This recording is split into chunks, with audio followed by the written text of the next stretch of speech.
I now call the Prime Minister to make his statement. Prime Minister. Thank you, Mr. Speaker.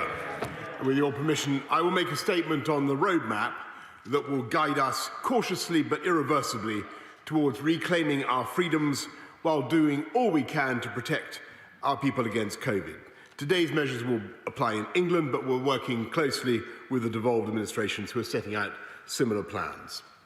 The threat remains substantial, with the numbers in hospital only now beginning to fall below the peak of the first wave in April. But we're able to take these steps because of the resolve of the British public and the extraordinary success of our NHS in vaccinating more than 17.5 million people across the UK.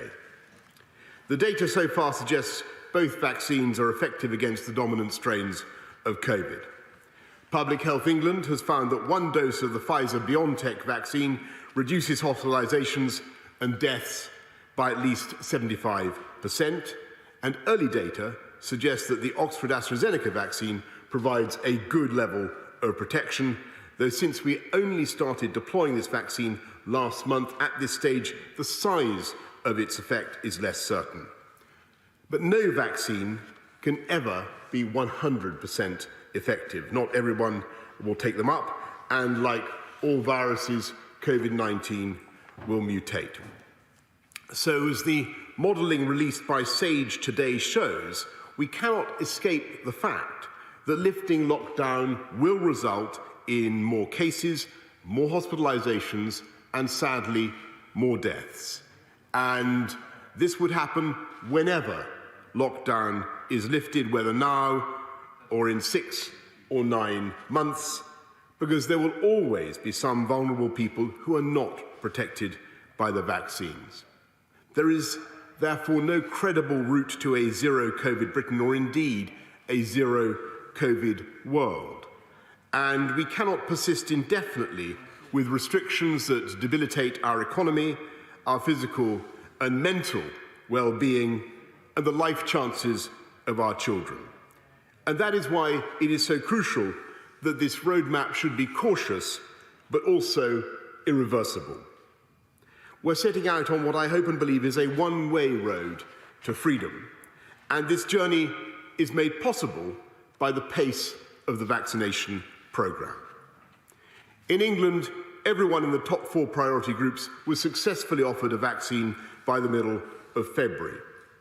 We now aim to offer a first dose to all those in groups 5 to 9 by the 15th of April, and I'm setting another stretching target to offer a first dose to every adult by the end of July. As more of us are inoculated, so the protection afforded by the vaccines will gradually replace the restrictions. And today's roadmap sets out the principles of that transition. The level of infection is broadly similar across England, so we will ease restrictions in all areas at the same time. The sequence will be driven by the evidence, so outdoor activity will be prioritised as the best way to restore freedoms while minimising the risk. At every stage, our decisions will be led by data, not dates, and subjected to 4 tests. First, that the vaccine deployment programme continues successfully. Second, that evidence shows vaccines are sufficiently effective in reducing hospitalisations and deaths. Third, that infection rates do not risk a surge in hospitalisations which would put unsustainable pressure on the NHS. And fourth, that our assessment of the risks is not fundamentally changed by new variants of COVID that cause concern. Before taking each step, we will review the data against these tests.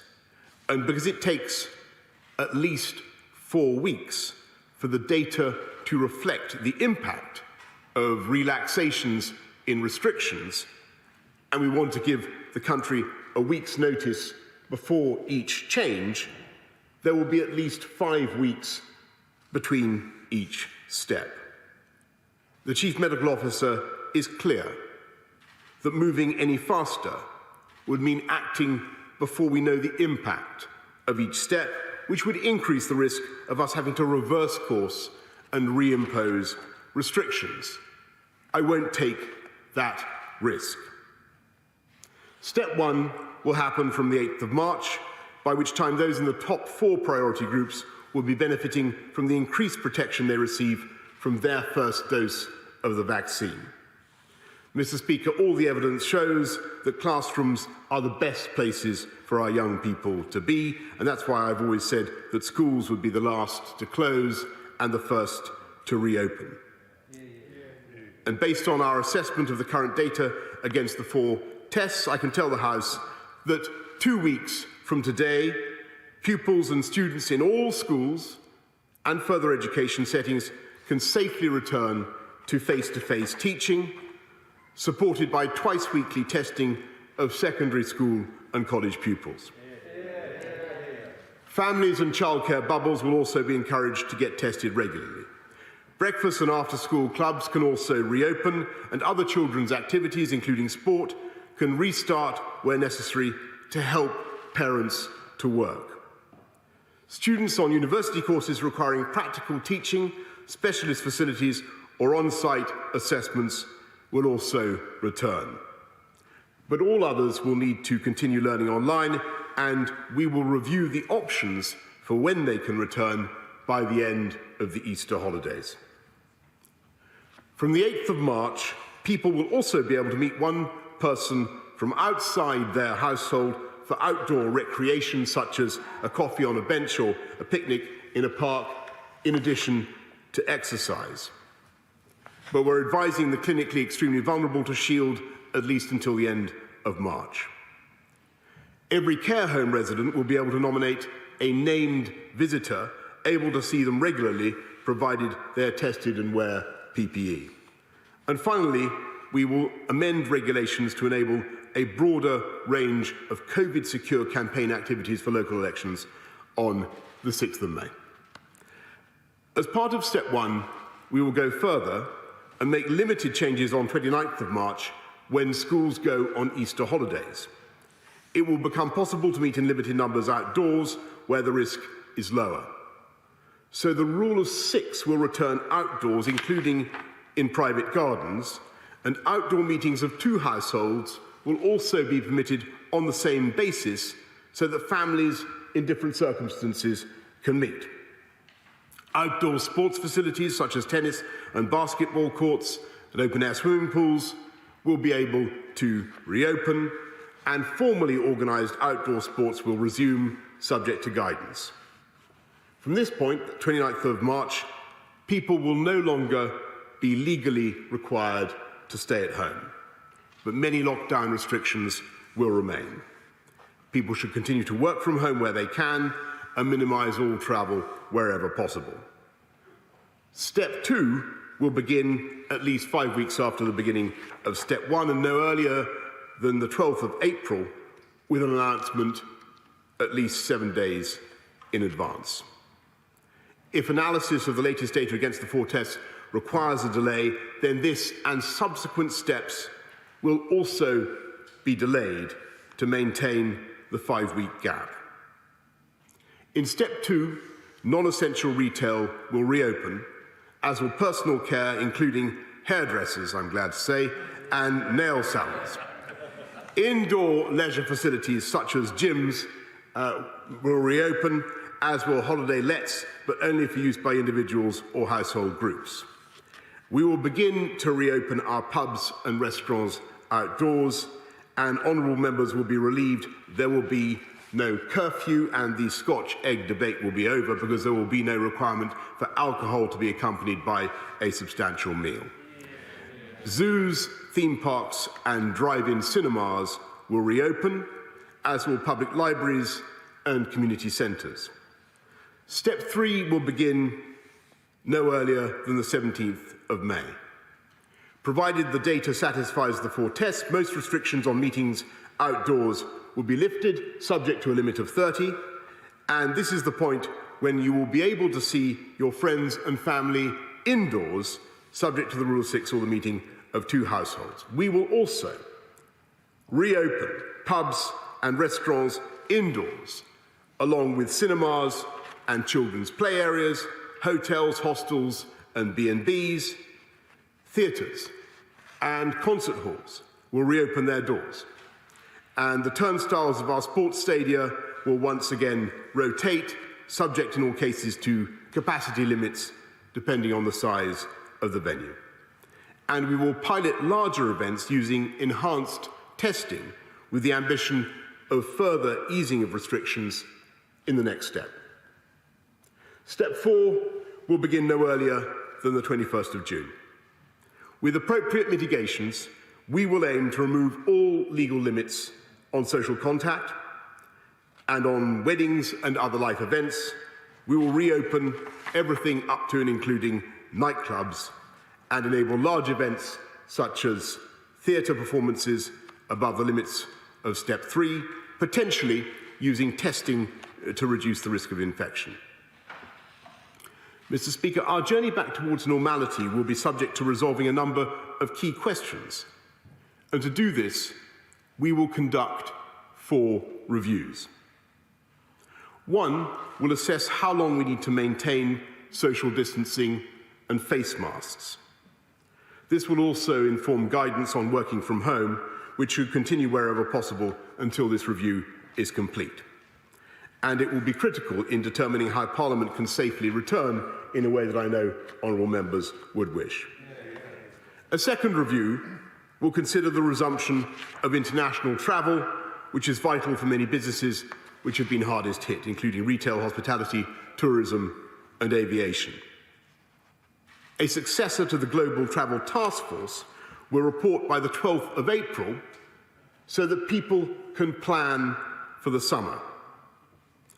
The third review will consider the potential role of COVID status certification in helping venues to open safely, but mindful of the many concerns surrounding exclusion, discrimination and privacy. And the fourth review will look at the safe return of major events. Mr. Speaker, as we proceed through these steps, we will benefit from the combined protection of our vaccines and the continued expansion of rapid testing. We will extend the provision of free test kits for workplaces until the end of June, and families, small businesses and the self-employed can collect those tests from local testing sites.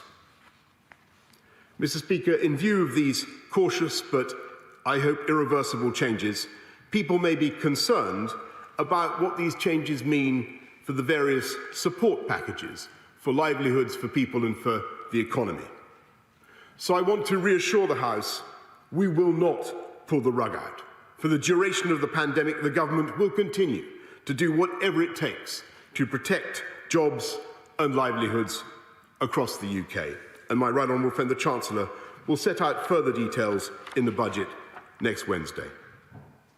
Finally, Mr. Speaker, we must remain alert to the constant mutations of the virus. Next month, we will publish an updated plan for responding to local outbreaks with a range of measures to address variants of concern, including surge PCR testing and enhanced contact tracing. We can't, I'm afraid, rule out reimposing restrictions at local or regional level if evidence suggests they are necessary to contain or suppress a new variant which escapes the vaccines. Mr. Speaker, I know there will be many people who will be worried that we are being too ambitious and that it is arrogant to impose any kind of plan upon a virus. And I agree that we must always be humble in the face of nature and we must be cautious. But I really also believe that the vaccination programme has dramatically changed the odds in our favour, and it is on that basis that we can now proceed. And of course, Mr. Speaker, there will be others who will believe that we could go faster on the basis of that vaccination programme. And I understand their feelings, and I sympathise very much with the exhaustion and the stress that people are experiencing and that businesses are experiencing after so long in lockdown. But to them, and to them all, I say that today the end really is in sight, Mr. Speaker. and a wretched year will give way to a spring and a summer that will be very different and incomparably better than the picture we see around us today. And in that spirit, Mr. Speaker, I commend this statement to the House. I now call the Leader of the Opposition, Right Honourable Keir Starmer.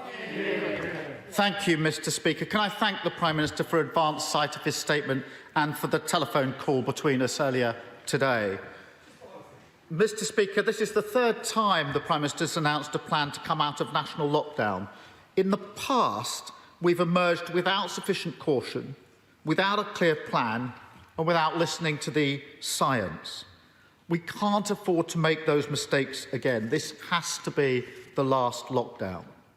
Now, the vaccine rollout, as the Prime Minister said, has been remarkable, and I want to pay tribute to everybody involved. It is the light at the end of the tunnel.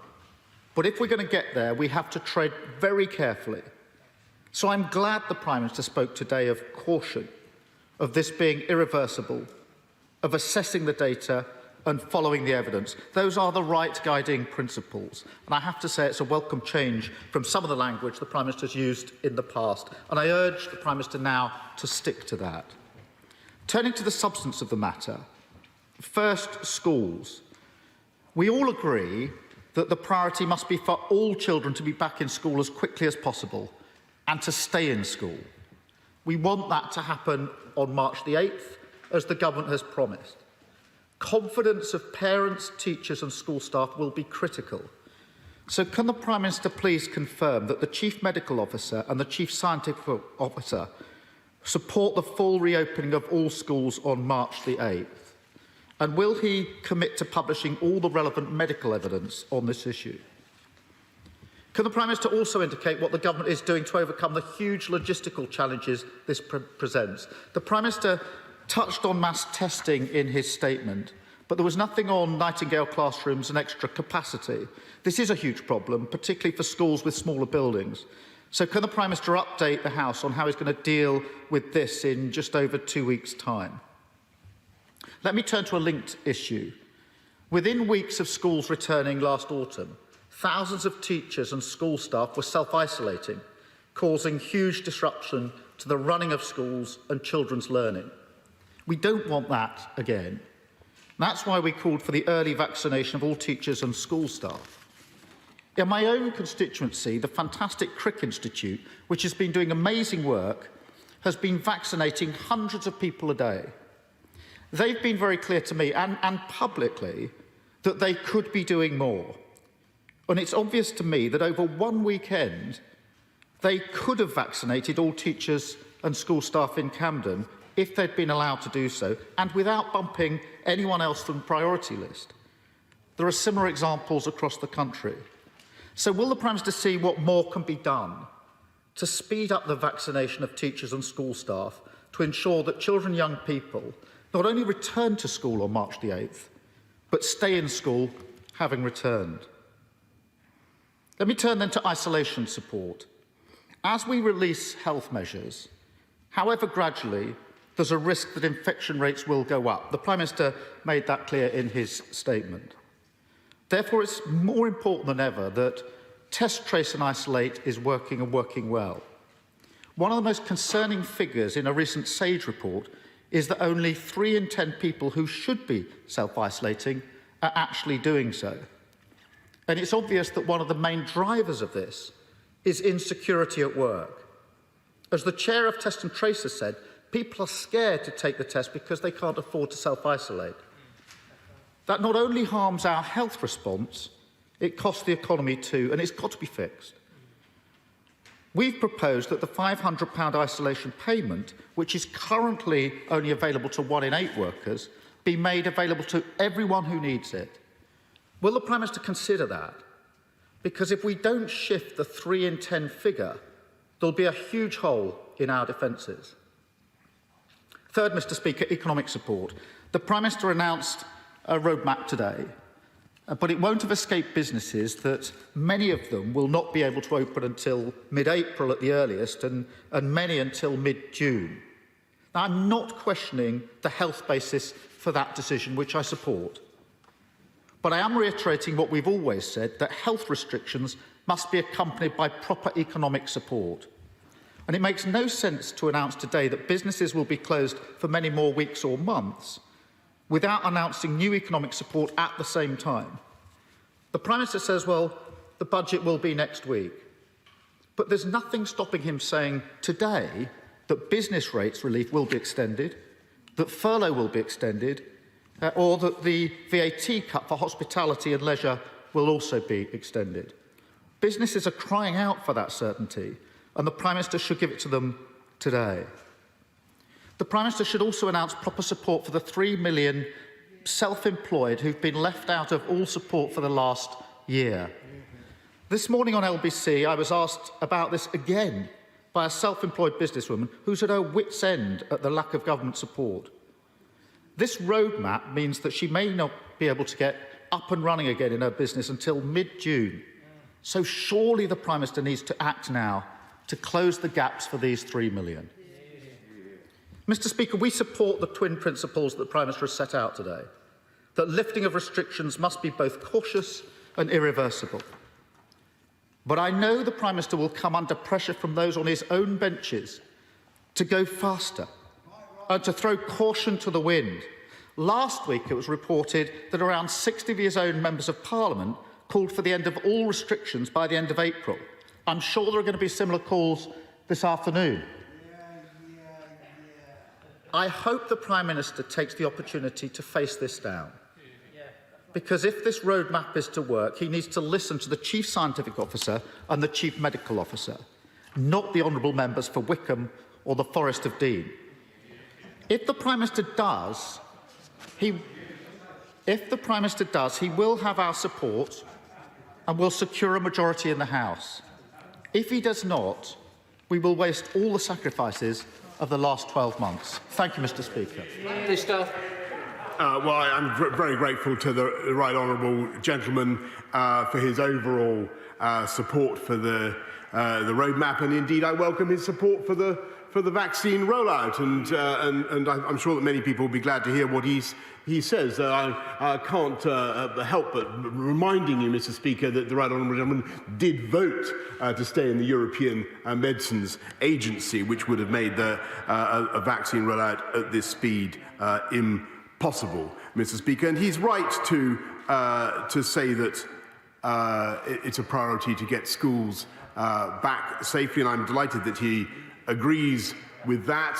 And I can certainly say that that plan for March the 8th, for all schools back on March the 8th, is supported by the Chief Medical Officer and the Chief Scientific Advisor, and it would be a good thing if he could perhaps persuade some of his friends in the unions to say so as well, Mr. Speaker. And finally, to say that schools are safe. He mentions self-isolation, the importance of self-isolation, and we will continue to support those who are asked to self-isolate and indeed increase our package of support for them. As for support for business, for the self-employed, which he rightly raises, we will continue to put our arms around businesses and livelihoods around the country, as we have done throughout the pandemic, and the Chancellor, who has been extremely creative in this respect, will be setting out the details in the budget next week, as he would expect. Mr. Speaker, overall, I think we can safely say that we've had cautious support from the Leader of the Opposition today, but bitter experience has taught me that his support is very far from irreversible, Mr. Speaker. Who knows what he will be saying next week, but I'm glad of it today. Theresa May. Thank you, Mr. Speaker. I refer the House to my entry in the Members' Register. Can I say to my right honourable friend that I welcome his statement today. I particularly welcome the return to schools on March the 8th. But there's another sector which is important for jobs in my constituency, which is fundamental to our economy and critical for global Britain, the aviation sector. He says there's going to be a task force report by the 12th of April so people can plan for the summer. That won't allow people to plan. At every stage, the government has taken weeks from these reports to actually provide certainty to the industry.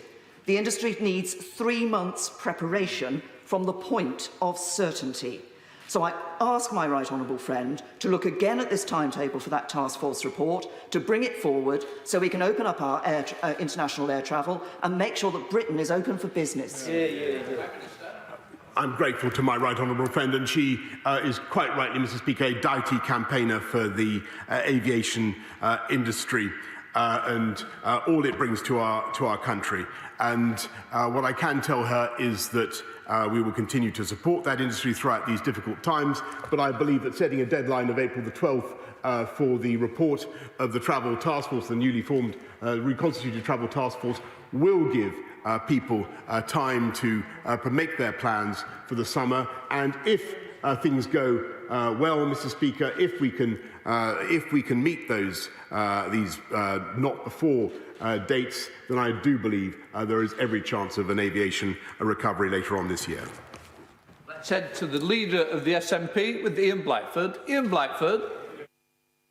And thank you, Mr. Speaker. The success of the vaccine rollout, led by our incredible NHS staff, is something to behold and something that we are all thankful for. For the first time in many months, people across these islands are genuinely hopeful that an end to the current level of lockdown is finally in sight.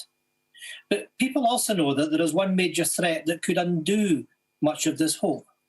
The spread of new international variants of this virus now poses the single biggest threat to finally getting out of this pandemic. That is why quarantine measures for international arrivals is so important. We simply can't afford to get this wrong. And that is why the Scottish Government has taken tough but absolutely necessary action. Those arriving in Scotland on an international flight have to quarantine in a hotel for 10 days. In England, though, the policy only applies to people travelling from red list countries. But, Mr. Speaker, the evidence shows that people across the United Kingdom are demanding stronger measures to prevent the threat of any new variant. YouGov polling last week showed that only 18% support the UK government's rules on quarantine, while a massive 72% of people across the United Kingdom prefer the Scottish Government's comprehensive approach. Prime Minister, your plan to end lockdown will be worthless if your insufficient quarantine measures allow a new variant in through the back door. People right across the United Kingdom are continuing to make huge sacrifices. Children are not yet physically at school. Families are isolated. There is a loneliness epidemic. People are really struggling, and this can't be all for nothing. Do not leave the back door open. Do not risk all the hard work, all the sacrifices that have been made. Given all that is at stake, can you explain why the UK government is failing to introduce the strong quarantine measures that the public across the United Kingdom are demanding?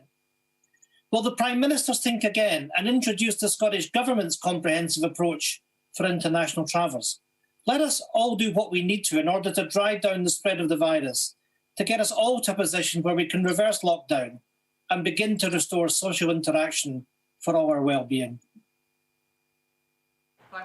Mr. Speaker, we have amongst the toughest quarantine measures anywhere in the world, as the Right Honourable Gentleman well knows, including the mandatory incarceration in hotels appointed by the government if you return from one of the 33 red list countries, as he well knows. And we will continue to impose very, very tough controls on people coming into this country. He should also know that the new variants we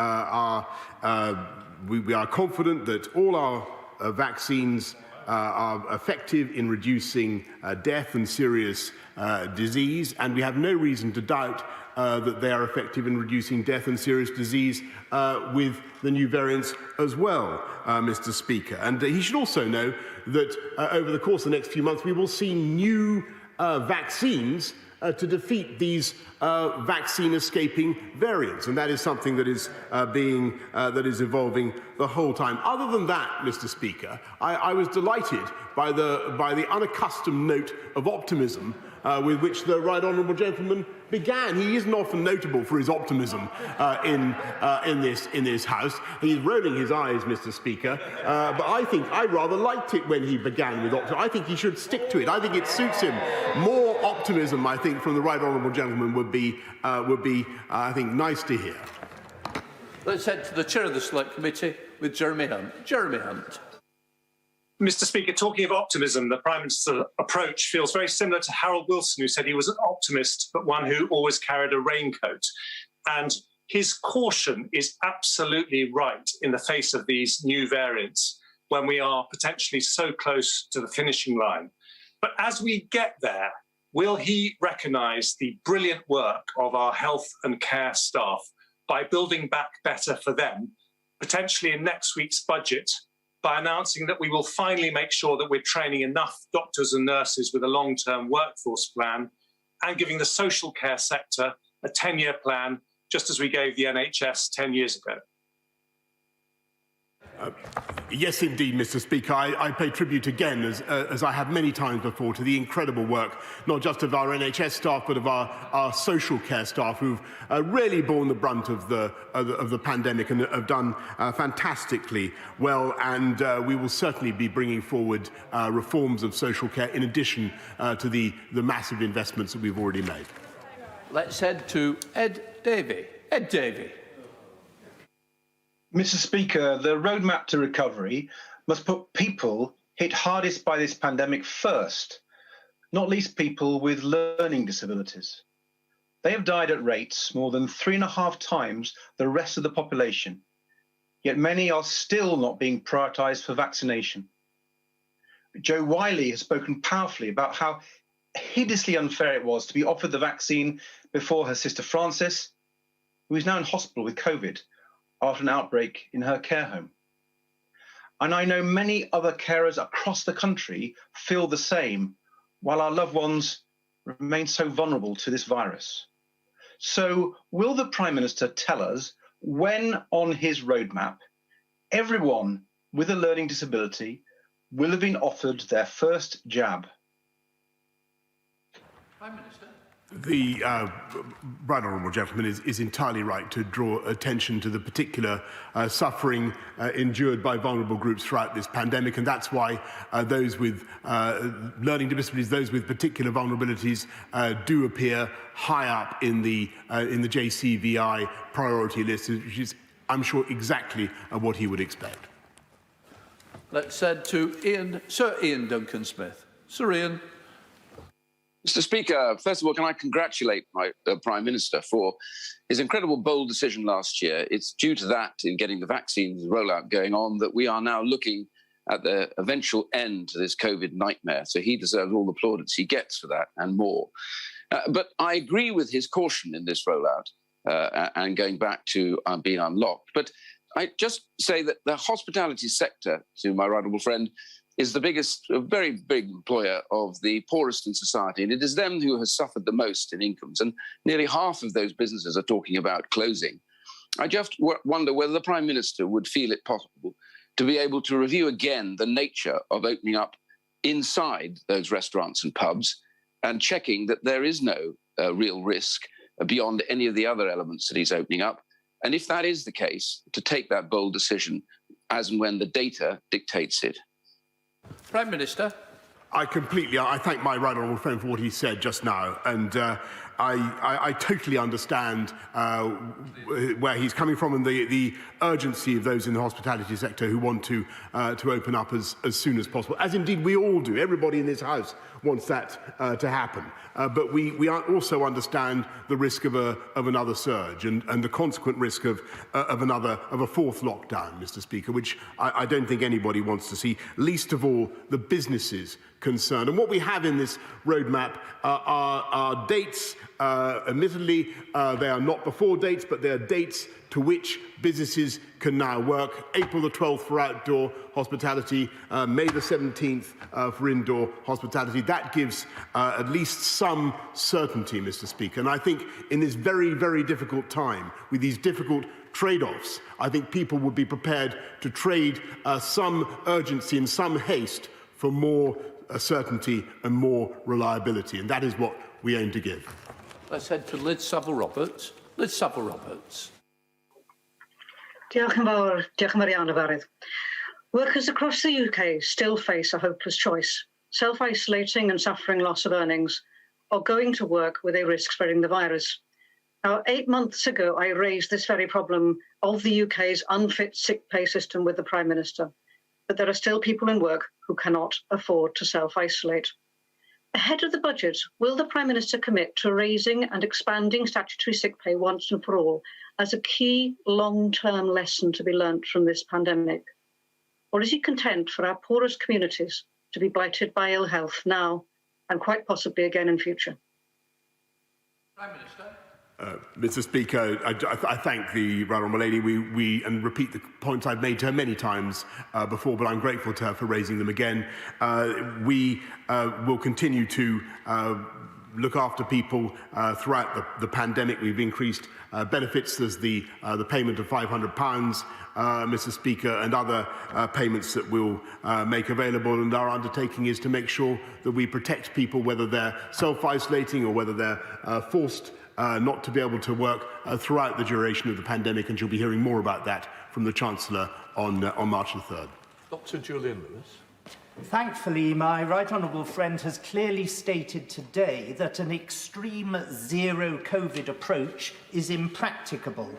Can he confirm that most, if not all, of his key scientific advisers now accept that our strategic goal must be and is a practical, vaccine-based method of controlling COVID like any other serious respiratory virus, such as influenza? My right honourable friend is completely right in the analogy he draws, and the only reason I'm able to say, Mr. Speaker, to the country is that we must learn to live with COVID as we live with flu, Mr. Speaker, in the long term, is of course because we have this vaccination programme and the capability to evolve our vaccines. Let's head south to Caroline Lucas. Caroline Lucas. Thank you, Mr. Speaker. As well as welcoming the success of the vaccination programme, I want to emphasise there is a lack of sufficient financial support for self-isolation. There is, in the words of one of the government's own advisers, a huge gaping hole in the Prime Minister's COVID strategy. The payments aren't enough, they're not reaching the right people. So as well as fixing that once and for all, will he also take this opportunity to respond with the seriousness it deserves to the High Court's ruling on Friday that the Secretary of State acted unlawfully by failing to publish COVID contracts? No one has ever suggested that ministers didn't need to act fast to procure PPE and other COVID-related contracts, but transparency matters even in a crisis. So if the government has nothing to hide, will he now publish details of who benefited from the VIP lane, who lifted the velvet ropes for those favoured companies, what price were they paid and why were they chosen? Parliament and the country have a right to know. Mr. Speaker, of course we'll continue to look after those who are self-isolating and to improve their support where we can, as I said. As for the contracts that she has just mentioned, all of the details are on the record, and of course it was right to work as fast as we possibly could to get the PPE that this country so desperately needed. Said no to Imran Ahmad Khan. Imran. Thank you, Mr. Speaker. I'd like to thank the medics and volunteers who've worked so hard in providing COVID-19 vaccines across the kingdom. In the Wakefield CCG area alone, more than 87,000 vaccines have been administered. The vaccine rollout is the fundamental rule out, ensuring that we are able to return to now lamented normality and properly follow the pathway outlined by the Prime Minister just now. Mr. Speaker, I'm concerned that vaccine disinformation has specifically targeted ethnic minority groups, leading to some refusing the vaccine when offered. Can my right honourable friend, the Prime Minister, outline what steps the government is taking to encourage BAME groups to receive the vaccine when offered? Prime Minister. Well, I'm grateful to my honourable friend. I congratulate him on the spectacular throne on which he appears to be sitting, Mr. Speaker. But he and I, not so long ago, were together in the Al Hikmah Community Centre in Batley, and I again thank all those involved, and indeed community groups up and down the land who are doing an outstanding job in promulgating vaccinations. He raises a very, very important point. I thank him for what he's doing to promote vaccinations for everybody. Let's go over to Jeremy Corbyn. Jeremy Corbyn. Thank you very much, Mr. Speaker. My constituents are seeking explanations.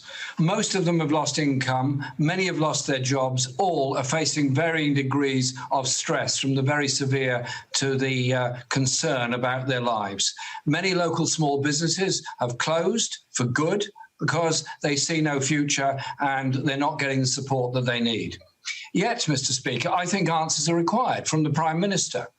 How £10.5 billion of NHS contracts were awarded without tender, how a further 99% of all NHS contracts were awarded again without tender, and that last week the court found that the Secretary of State for Health had not acted legally in the awarding of these contracts. And so I ask the Prime Minister to do two things. Will he end this scandalous privatisation of our NHS, which is happening before our very eyes?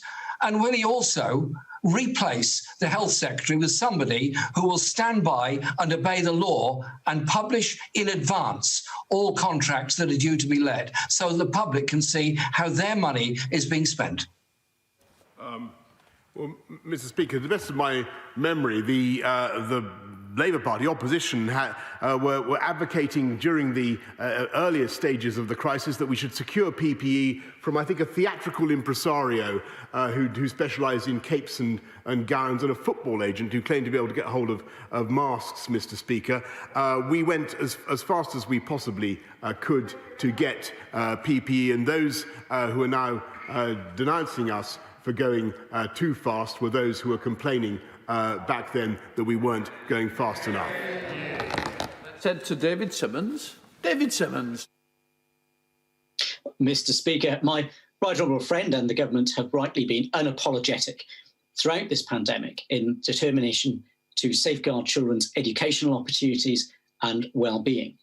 Can the Prime Minister confirm that once all schools reopen on the 8th of March, the government will be putting in place all the measures necessary to keep them open, working with academy trusts and, crucially, local authorities to avoid any further disruption to our children's education? Prime Minister. Yes, indeed, Mr. Speaker. I'm grateful to my honourable friend because that is exactly why we wish to take this cautious but irreversible approach in order to make sure that we don't have to go back into measures that would keep kids out of school again. And he's quite right in what he says. Let's head over to Jim Shannon. Jim Shannon. Thank you, Mr. Speaker. Can I welcome the Prime Minister and Government's progressive roadmap, which of course is underpinned by the incredibly successful rollout of the vaccine? And can the Prime Minister confirm that we have no supply issues and are on target to give the second dose to all of those on the NHS front line who are due their second dose within the next few weeks? And can the Prime Minister assure us that this will not adversely affect the continued supply and the availability of first vaccines for informal carers of those who are shielded? Thank you. Prime Minister. Mr. Speaker, the honourable gentleman is completely right to raise this and to care deeply about supply. We have no supply issues at the moment, and we're confident that we can meet our targets.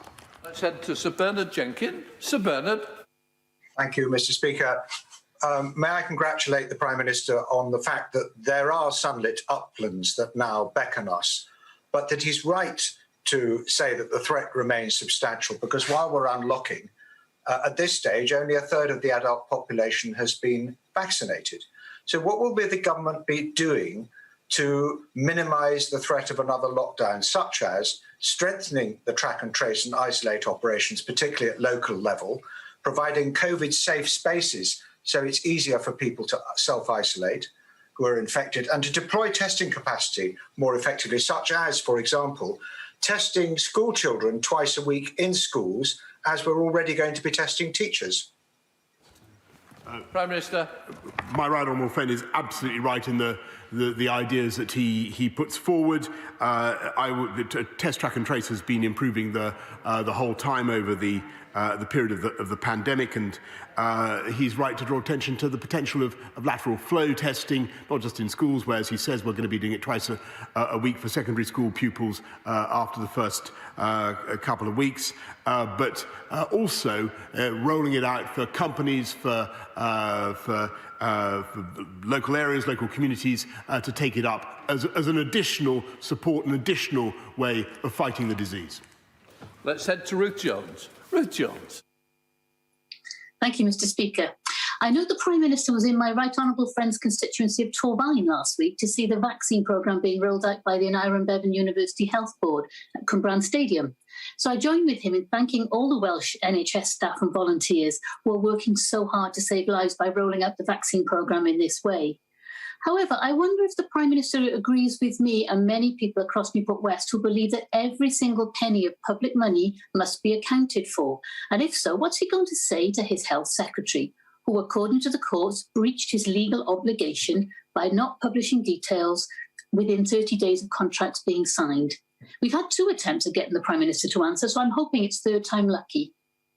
Prime Minister. Mr. Speaker, I'm going to ruthlessly to repeat what I said before, which is that I believe that it was absolutely right for this country to secure PPE as fast as we possibly could, indeed, just as it has been right to roll out a vaccine programme as fast as we possibly can. And it was great to be in Cwmbran and to see what they're doing there. And that is thanks to the dynamic work of the NHS and indeed of everybody in the Department of Health and Social Care, including the Health Secretary. Let's wander up to Mark Logan. Mark Logan. Prime Minister, today I hosted a Zoom between Bolton North East's pubs, restaurants and the Minister for Small Businesses. Can the Prime Minister ensure we allow businesses enough time to improve our hospitality's operating data and make the dates in 2021 utterly delectable? Prime Minister. I thank my honourable friend for what he's doing to help local business and to rally them. And I would just say to them that if we can stick to this roadmap, and I believe that we can, then there is not long to go now for those businesses. There are for hospitality in Bolton. There are 2 dates. There's outdoor hospitality on April the 12th, and then indoor with all its potential on May the 17th. I do believe that gives some dates for us all to think about, for business to work towards, and I hope that will be of some reassurance to them. Thank you, Mr. Speaker. Some eminent members of SAGE have indicated that they're concerned about a resurgence with the return of children to schools. So can the Prime Minister say whether the Chief Medical Officer and the Chief Scientific Officer support reopening schools in their entirety on the 8th of March? Because during the last term, many schools suffered an enormous amount of disruption because staff were off isolating. And isn't the best way to prevent that happening in the future to ensure that all school staff are vaccinated? Prime Minister. I have a deal of respect for the honourable gentleman, since he and I have clashed many times over issues in London. But I think he uncommonly showed a failure to follow what I'd already said in my answer to the right honourable gentleman. The CMO and the CSA both approve of reopening in full. We now go down to Andrew Griffith. Andrew Griffith. Thank you, Mr. Speaker. More than anything, the nation's businesses need certainty in order to plan. Today's roadmap provides that certainty, and reopening schools is a welcome and critical element within it. Does the Prime Minister agree that, like navigating lock gates on a canal, it's important we now proceed sequentially, as fast as possible, but always in a forward direction? Prime Minister. Mr. Speaker, as anybody who's steered a narrowboat or a canal boat or barge will know, in a canal, the important thing is not to oversteer one way and then be forced to correct and bump the sides of the canal as you go. And that's what we're trying to avoid, Mr. Speaker. That's why we're embarking on a cautious but irreversible approach. Let's head up to Debbie Abrahams. Debbie Abrahams. Thank you, Mr. Speaker. Mr. Speaker, I will leave till another time to ask the Prime Minister why we didn't have adequate PPE stocks, given exercise Cygnus in 2016 stipulated we need to increase our PPE stockpiles. But I was really concerned about the Health Secretary's tone on the media round yesterday, where he seemed to infer that he'd done nothing wrong and the judge was actually the one that was making a mistake.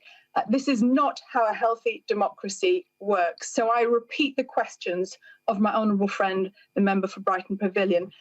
Will he publish all outstanding contracts, because there are outstanding contracts that have not been published, bring an end to the emergency procurement powers and reintroduce a tendering process?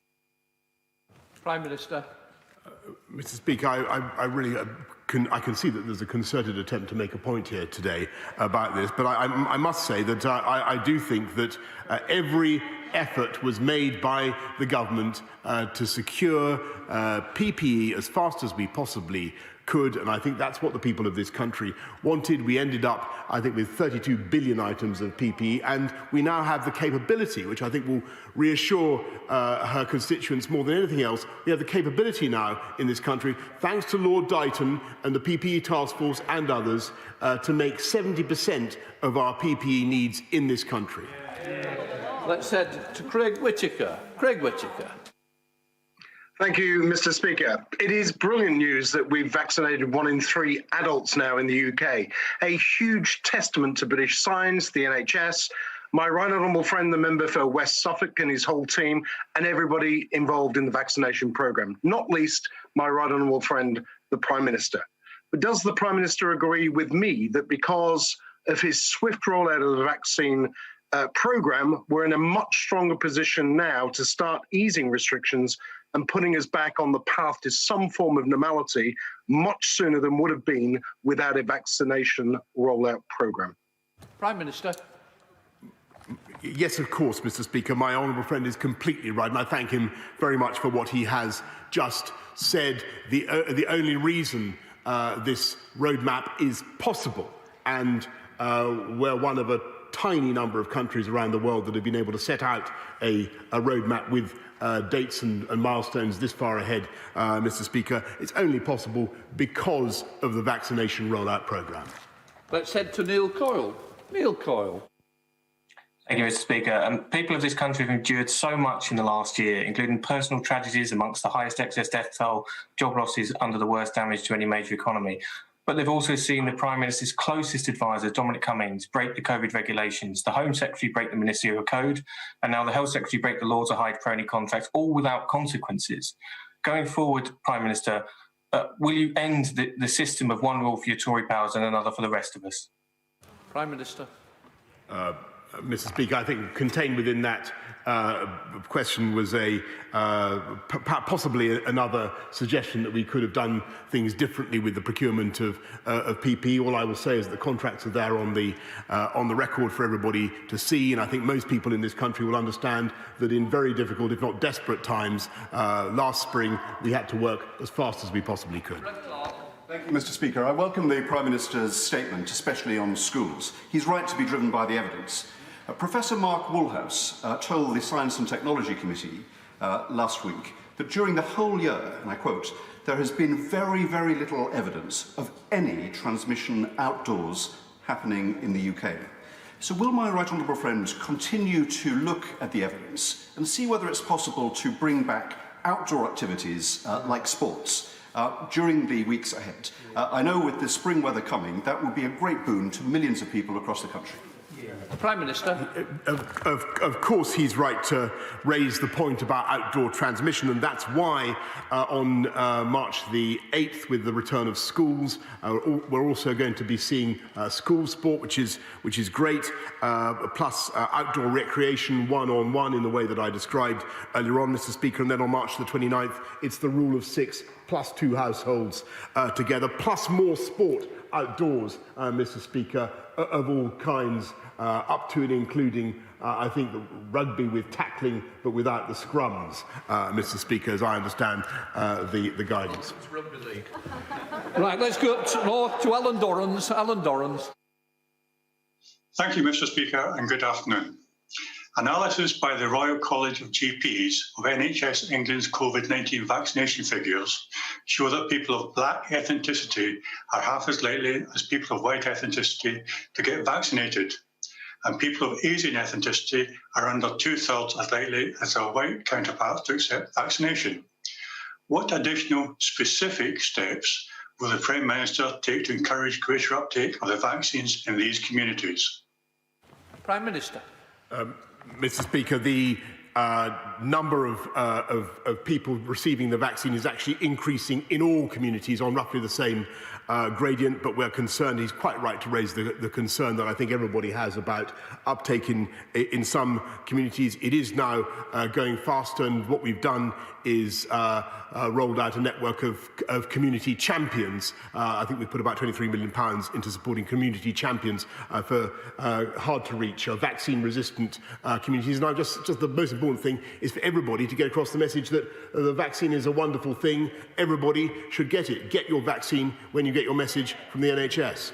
Sir Graham Brady. Thank you, Mr. Speaker. Can I welcome very strongly the reopening of schools? After what we've put them through over the last year, it's time we prioritise the interests of our children and young people.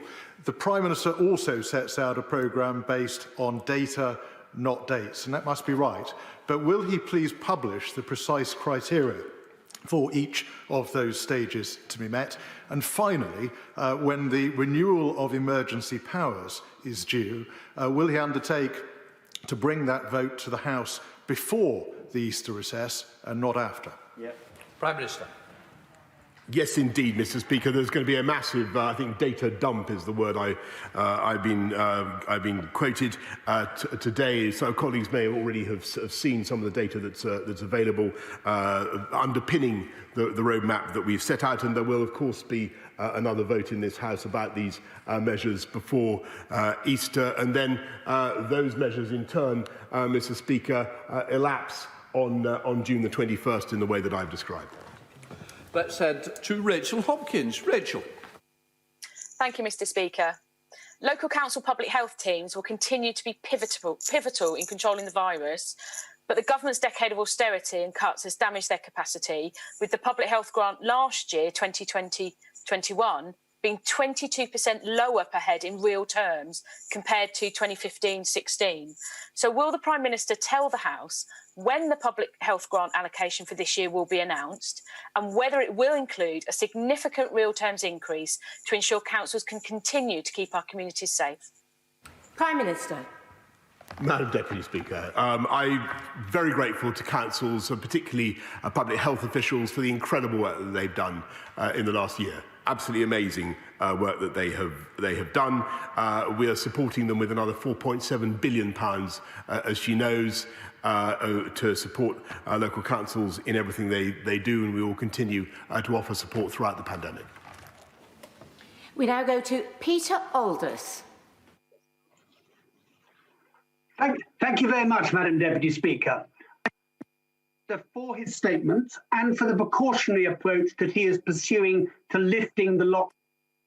It is clear that the impact of COVID will be for a long time, and I would thus be most grateful if he could confirm that this plan is coordinated and synchronised with the measures that the Chancellor will announce in the budget, and there will be ongoing support for both badly affected businesses, sectors such as hospitality, and for those people who are relying on the £20 uplift to universal credit. Prime Minister. Thank you, Madam Deputy Speaker. Yes, of course, Mr. Speaker. Madam Deputy Speaker, we will make sure that we continue to look after people throughout the pandemic, as we have done since the beginning, and the Chancellor will be setting out exactly what we're doing next week. We now go to Andrew Gwynn. been under local restrictions since the end of July, and it's been a long few months. So can I welcome the roadmap out of lockdown and also the success of the vaccine?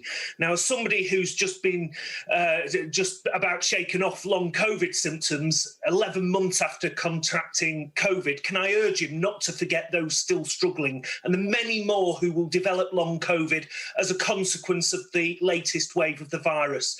As the economy switches back on, as lives return to normal, will he also commit to do more for those who still don't have access to long COVID clinics, who still don't have access to support or help, so that nobody is left behind?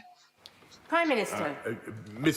Madam Deputy Speaker, I'm delighted to see the honourable gentleman back on fighting form as somebody who's enjoyed lively on-screen debates with him in the past. It's good to see him back in shape. He's right to draw attention to long-term consequences of the disease, and we will do everything we can to alleviate suffering and to continue to invest in support for those who need it. Mark Harper. Thank you very much, Madam Deputy Speaker. Can I first of all thank the Prime Minister for the measures to get our children back to school on March the 8th. That's very welcome and something we've called for, and I think he should be congratulated on that, and also for the speed of the vaccine rollout. Could I just press him a little on the thoughts behind vaccinating groups 1 to 9? So that's everyone over 50 and those 16 to 64 with a health condition that makes them vulnerable to COVID. Those groups account for 99% of deaths and around 80% of hospitalisation. So for what reason, once they've been vaccinated and protected from COVID by the end of April at the latest, is there any need for restrictions to continue? Prime Minister. He makes an excellent, my honourable friend makes an excellent point. The difficulty is that, of course, there will be at least a significant minority who either have not taken up the vaccine in those vulnerable groups for the reasons that the House has been discussing, or who, having had the vaccine, are not given sufficient protection. We believe that the protection is very substantial, but there will be a large minority who will not have sufficient protection. And the risk is that if you let the brakes off, Madam Deputy Speaker, then the disease could surge up in such a way as, again, to rip through a large number rip through those groups in a way that, alas, I don't think anybody in this country would want to see. So I'm afraid it's pure mathematics. There is still a substantial body of risk. And we also need to wait and see exactly what the effects of the vaccine are. There are some promising data, but I think what the country would want at this stage is caution and certainty and irreversibility, and that is what we aim to provide. We now go to Barbara Keeley. Thank you, Madam Deputy Speaker. Throughout this crisis, the government has been slow to offer the financial support that people need. From 3 million people excluded from any support to thousands of people failing to self-isolate because they can't afford to miss work, it's clear we need to do more. To get through the next few months, can the Prime Minister confirm that the budget will bring forward adequate financial support for everyone who cannot work due to the pandemic, including those who are self-isolating, rather than the current system which sees too many people fall through the cracks? Prime Minister. Yes, I certainly can confirm that, and she should wait to see what the Chancellor has to say next week. And I think colleagues on all sides of the House would concede that the programmes of support that my honourable friend the Chancellor has brought forward have been extremely effective and generous by virtually all international comparisons. Hugh Merriman. Thank you very much, Madam Deputy Speaker, and can I welcome the Prime Minister's statement. Those of us who represent constituencies where retail, hospitality and tourism is an absolute lifeblood will really welcome the dates and the fact that domestic holidays in England are open as normal for the summer. But could I ask the Prime Minister just to give a little more detail on the Global Travel Task Force, which reports by 12th of April, and that it will set out the requirements regarding testing, vaccination certificates, social distancing and face masks, and I hope an end towards quarantine. Yes. Prime Minister. Yes, indeed, Madam Deputy Speaker. The Travel Task Force will be looking at all those things, quarantine destinations and so on and so forth. I think at the moment, one consideration is that we need to make sure that there are countries that will be willing to accept British tourists in the way that we would like to see. Some of them have stepped forward and said that they will, but they're currently not very numerous. We now go to Emma Hardy. Emma Hardy. Thank you, Madam Deputy Speaker. Lateral flow testing is central to the Prime Minister's educational reopening plans. So can he explain why our only real-world published figures from the student asymptomatic testing programme in Scotland before Christmas showed almost 30% of positive tests turned out to be false when subject to a confirmatory PCR? Considering the financial, educational and mental health impact of self-isolation, does the Prime Minister share my concerns that a lot of students are going to be told to self-isolate for no reason? Prime Minister. I don't recognise that figure, Madam Deputy Speaker, and lateral flow tests are extremely valuable in isolating asymptomatic positive tests and in helping schools to restart, and that's why we're pursuing them. We now go to Suzanne Webb. Suzanne Webb. Thank you, Madam Deputy Speaker. I welcome the statement today and the prudent and cautious measures to reducing lockdown restrictions. We have all had our role to play in combating this virus and a role which will continue for some time. So would the Prime Minister join me in saying thank you to all my constituents in Stourbridge for their continued patience and resilience, to the fabulous Dudley NHS, to my care homes, Mary Stevens Hospice, to all those unsung heroes, to my teaching fraternity, the army of vaccinators, to all key workers and those essential workers who have kept us fed and watered, all truly heroic efforts by one and all. Prime Minister. Well, can I congratulate my honourable friend on her brilliant question. I plant my flag firmly on everything that she's just said and echo it sincerely. I add my thanks not just to the people of Stourbridge for their patience and resilience, but to the people of the entire country. Now going to Munir Wilson. Munir Wilson. Thank you very much, Madam Deputy Speaker. Too often, children and young people have been an afterthought during this pandemic. Aside from lost learning, many children are feeling anxious and lonely due to not seeing their friends, missing out on play and other activities. We know 1 in 4 has self-harmed in the past year, eating disorder rates are soaring, and demand for acute beds is reaching crisis point. So will the Prime Minister please commit to providing a ring-fenced resilience fund for schools, as proposed by Young Minds, to ensure that young people are given the mental health support that they so desperately need? Prime Minister. She's absolutely right to draw attention to the endurance, the things that we've asked young people to put up with this year and over the last 12 months. There can't have been a generation like it that's experienced so much disruption to their education. And she's right to call attention to the pressures, the stress that has caused. And so we've invested massively in mental health provision particularly for young people's mental health.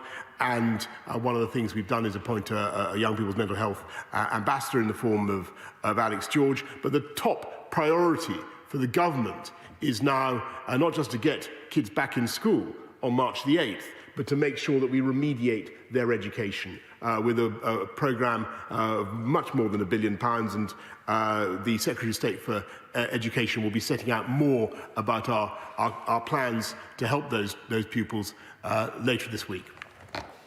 Now go to Sarah Dines. Sarah Dines. Thank you, Madam Deputy Speaker. The people of the country are desperate to be set free as soon as possible. As my right honourable friend knows, many of the tourism and hospitality businesses in Derbyshire Dales have been hit heavily by this pandemic. Can he please encourage the country to book self-catered, self-contained accommodation for staycation holidays in places such as Derbyshire Dales this summer, where families are able to minimise mixing with other people, but to have some fun? Prime Minister. Well, she is completely right, and as you will have heard just now, the option to book a staycation, all being well, Madam Deputy Speaker, is now there for April the 12th, and I can't imagine there are many destinations lovelier around then than the Derbyshire Dales. Now go to Neil Hanvey. Neil Hanvey. Thank you, Madam Deputy Speaker. Following the High Court ruling that the Secretary of State for Health and Social Care acted unlawfully by failing to comply with transparency rules, will the Prime Minister now publish the names of the companies awarded contracts that were introduced to high priority lanes by ministers, honourable members, peers and officials, and set out any material, financial or fiduciary responsibility or relationship between each company and the persons responsible for that introduction to the priority lane? Prime Minister. Yes. I'm grateful, Madam Deputy Speaker. I repeat the answer I've given several times. All these contracts are published in the normal way. Then I go to Sir Robert Neal. Sir Robert Neal. Thank you, Madam Deputy Speaker. Welcome the Prime Minister's statement, and we all recognise the huge work that's been done to make the vaccine rollout a success. But can I press him upon why some of the dates are set as no earlier then? If we believe in the vaccine, we believe in the programme, and we believe in the data, isn't the logic that if the data shows we can move to free up sectors of the economy sooner, we should not artificially hold them back? Surely that's following the data. Shouldn't there be a little more flexibility there? Prime Minister. Mr. Speaker, we need to see Madam Deputy Speaker. We need to see the data. We need to see the effect of each successive relaxation. And as I explained to the House, we need 4 weeks to assess whether or not the relaxation has caused a surge in the virus, because that's the time it takes. So from the unlocking of the opening of schools until the 12th of April, we'll need to assess that. Then we'll need a further week to give people due notice, and the same onward through May the 17th, June the 21st, and so on. And the reason for that cautious but irreversible approach is that I think people would rather have certainty rather than urgency. And we're going as fast as we reasonably and responsibly can, but if it's a trade-off between haste and certainty, I think people would prefer certainty. Now going to Tracy Brabin. Tracy Brabin. Thank you, Madam Deputy Speaker. The Prime Minister will appreciate parts of my constituency and others in West Yorkshire have been in heightened restrictions and higher tiers since last summer when others had much more freedoms. Our people and businesses have paid a disproportionately high price in the national effort to tackle COVID. And because of this, many areas are building back from a more challenging position. So can the Prime Minister confirm today that funding packages will address this specific inequality and that there will be no return to regional tiers, ensuring our recovery from COVID is truly a national recovery? Prime Minister. Yes, she should wait to see what the Chancellor says next week, and we will make sure that we go forward as a one nation together. William Ragg. Madam Deputy Speaker, could I congratulate all of the staff and volunteers, particularly at the Boston Moor Surgery in Offerton in my constituency, where I had the privilege of joining them as a marshal for the car park on Friday afternoon as they administered over 500 vaccines. And my right honourable friend says that he is led by the data and not the dates, yet his statement outlines many dates. So will he commit to publishing the thresholds of data that will determine the easing of lockdown measures? Prime Minister. Yes, indeed, he can examine all the data that we've published today, and I've set out the criteria by which we will proceed, and I thank him for what he's doing to marshal people in the car parks. We now go to Christina Rees. Christina Rees. Thank you, Madam Deputy Speaker. On the 18th of February, the UK government announced £18.5 million for 4 research projects to better understand the causes, symptoms and treatment of long COVID. However, the linkage between sepsis and COVID and long sepsis and long COVID, as evidenced by the UK Sepsis Trust, was not mentioned. Would the Prime Minister please outline his plans to make sure that this very important linkage will be included in these research projects? Prime Minister. Of course, we will look at sepsis, which I know is a deeply distressing condition, and whether it has any association with COVID. We now move to Kate Griffiths. Kate Griffiths. Thank you, Madam Deputy Speaker. I thank the Prime Minister for setting out these measures today, and I know everyone is keen to start socialising in a safe way as soon as possible. Can I ask the Prime Minister to allow pubs to reopen their gardens as quickly as possible?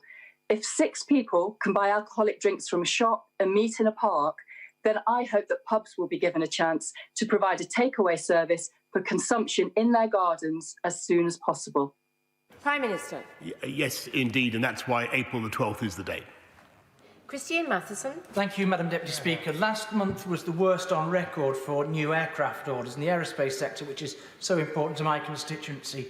Along with tourism, travel and aviation, as we've heard, will suffer a long time after these restrictions are lifted. So will the Prime Minister commit to continuing support for those areas of the economy that drive so much of the value in the economy, but will suffer from a much longer lag before they're able to pick up again?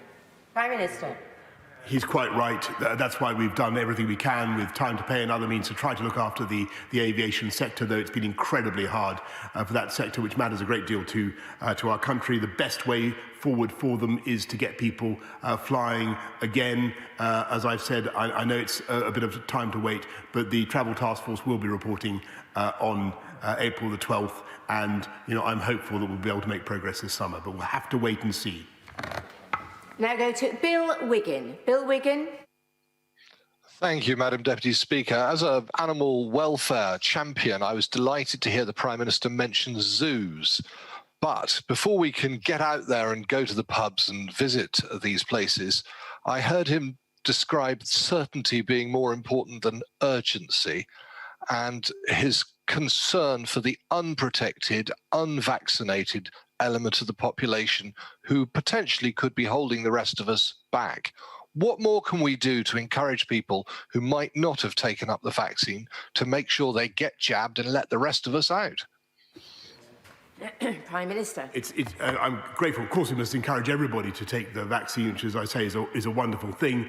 One of the problems is that at the moment we're not, as he knows, vaccinating children. Children are not approved for the vaccine, and though they are possible vectors of the disease, and there are people, as my honourable friend knows, who are vulnerable to the disease, even though they may have been vaccinated. There will be at least a percentage. So we've got to make sure we proceed with caution, but in a way that we don't have to go back on.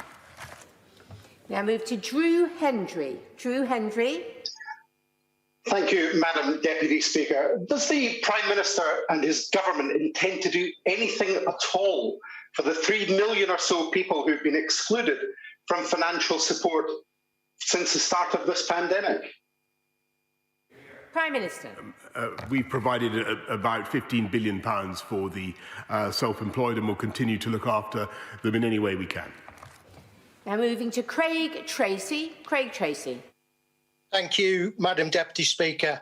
And I welcome Prime Minister setting out this roadmap as promised. And it's great to see that schools will be returning, including importantly with their sporting activities. But with this in mind, the 8th of March will also have been the optimum time to reintroduce for everyone non-contact sports, such as golf, which is scientifically proven to be able to be participated in safely during the pandemic. So could the Prime Minister set out why it's not been possible to do this at this stage, as it will leave millions of people having to wait for another 5 weeks before they can return to their favourite form of exercise? Prime Minister. my honourable friend is quite right to vent his frustration. I share his frustration as somebody who yearns to go out and play sport. Myself, I understand completely how he feels. We must face the fact that the virus remains, by comparison with any period last year, the virus remains very prevalent in our country. And we have to continue to keep it under control. What we're trying to do is a cautious but irreversible approach, and he only has to wait for another 3 weeks beyond March the 8th to be able to hit a golf ball with a friend, Madam Deputy Speaker. Now moving to Emma Lewell-Buck. Emma Lewell-Buck. Thank you very much, Madam Deputy Speaker. The Prime Minister's handling of this pandemic has been marked by false promises and inconsistent messaging. Hospitality was COVID secure, yet they were imposed with an arbitrary curfew, then closed down.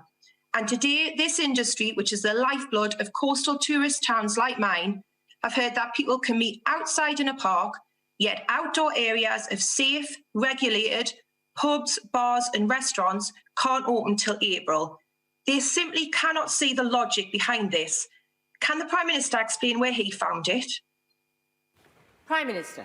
The logic, Madam Deputy Speaker, it lies in containing a pandemic. And I think people in this country understand that. But I deeply sympathise with the businesses in her constituency, the wonderful hospitality sector across the country. They have a date now to work for, to look forward to for outdoor hospitality and for indoor hospitality. And I think people would rather have certainty than anything else. Moving to Raymond Chisty. Raymond Chisty. Thank you, Madam Deputy Speaker. Further to my question to the Prime Minister, on the 27th of January, and representations from Medway MPs. Medway will now have a mass vaccination centre, and I thank the Prime Minister and the government for that. The impact of COVID-19 on the mental health and well-being of young people has been repeatedly raised with me by local schools and the local university. The Children's Commissioner, Anne Longfield, has suggested that all schools should have a dedicated mental health worker in schools. Is that something that the government will be looking to take forward, or will there be specific alternative support for young people? And with that, I thank the Prime Minister for his recent response to me with regards to the report I sent him from Professor Young at King's College London on mental health and COVID-19. Prime Minister. I'm congratulate him on the people of Raynham on the vaccine centre and everything that they're doing. On mental health, he's completely right to raise it, but that's why we've were investing massively in supporting children's and adult mental health. And I've recently appointed Alex George to be a mental health ambassador for young people. Tamanjeet Singh Desi.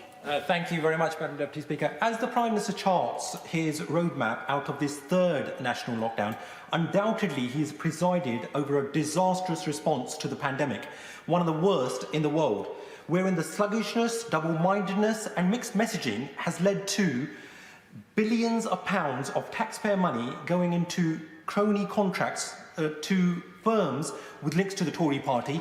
We've got one of the worst major economic crises in the world of any major economy, and the worst death toll within Europe, wherein more than 100,000 people have died, including members of my family. So would the Prime Minister like to take this opportunity to apologise to the British people and reassure them that the steps that he is now taking will not lead us into yet another lockdown? Prime Minister. The purpose of this roadmap is to be cautious but irreversible. And if I take it from what he just said, that he supports that roadmap, then I'm glad to have his support. We now go to Martin Vickers. Martin Vickers. Thank you, Madam Deputy Speaker. I fully support the my right honourable friend's cautious approach to the lockdown. However, you will know that coastal resorts have been particularly badly hit, as they rely to a considerable extent on the hospitality sector. That said, Northern Lincolnshire and the Humber can play a major part in the post-pandemic economic recovery. Can the Prime Minister give an assurance that the government will continue to support both established and new businesses in the area? Prime Minister. Yes, indeed, we will make sure that we support businesses throughout the pandemic, and I'm absolutely certain that the hospitality industry in Cleethorpes and surrounding area will bounce back very strongly indeed. Lambos, Cheryl Lambos. Thank you, Madam Deputy Speaker. The Prime Minister in his statement indicated that wearing face masks will still be a factor in the fight against COVID over the months ahead. Yet many people with hidden disabilities are unable to wear face masks, and yet many of them face abuse when they go out in public and people don't realise that they're exempt from wearing face coverings. So can the Prime Minister give a commitment to have a public awareness campaign for people with hidden disabilities so they don't face abuse in public? Prime Minister. He raises a very important point, and I will make sure that we do even more to get that point over to people so that people who can't wear face masks because of their disabilities don't face that kind of abuse. Now go to Sir John Redwood. Sir John. Will the government do more to improve airflow and control and extraction in health settings and make more safe use of powerful ultraviolet cleaners to reduce cross-infection further? Prime Minister. My honourable friend raises a very interesting point. I know that our scientific advisors are looking at everything we can do, including the means he suggests, in order to reduce transmission of the disease. Now go to Stephen Bonner. Stephen Bonner. Thanks, Madam Deputy Speaker. Scientific research from leading Scottish universities has today shown substantial reductions in serious COVID-19 hospital admissions following administration of the first dose of the vaccine. Given this success, does the Prime Minister not agree with me? It is now time to prioritise critical public servants, such as our teachers and other key workers, to ensure maximum protections are in place as we begin to ease our way out of this lockdown. Prime Minister. I think that most people in this House would agree, Madam Deputy Speaker, that the JCVI was right in their prioritisation of those who are most vulnerable, and that our ambition in the vaccine rollout programme should be to vaccinate, firstly, those who are most at risk of serious disease and death, and that is the right approach. Moving to Andrew Bowie. Andrew Bowie. Thank you very much, Madam Deputy Speaker. I welcome my right honourable friend's statement this afternoon and very much hope that it is matched by the First Minister's statement to the Scottish Parliament tomorrow, because it is better for business, not least the tourism and hospitality sector, that the whole country moves at the same pace. In that vein, does the Prime Minister agree with me that the incredible success, pace and take-up of the vaccine just shows what this country can achieve when we do it together? Prime Minister. He is completely right. My honourable friend is completely right. It's been a stunning example of the whole of the UK working together to roll out a programme that's been absolutely vital for our whole country. And cooperation with the DAs has been terrific on this, but it's something that could not have been achieved without the UK working together. Moving to Stephen Kinnock. Stephen Kinnock. Thank you, Madam Deputy Speaker. The Prime Minister should know that there can be no post-pandemic economic recovery without a strong and healthy UK steel industry. But he should also know that our steel workers are having to compete with one hand tied behind their backs because our electricity costs our steelmakers 86% more than Germany and 62% more than in France. What steps will the Prime Minister be taking to reduce British electricity costs to internationally competitive levels so that our steel industry can thrive in the wake of this pandemic? Prime Minister. He raises a very important point, and of course that was one of the consequences of some of the taxes and some of the skewing of the prices that have been chosen over many years by government. We want to make sure that we have a steel industry in this country that is able to compete, and that we must indeed address the discriminatory costs of energy. He's completely right to raise it. Just a quick reminder, this is about the COVID statement. So we now move to Andrew Selous.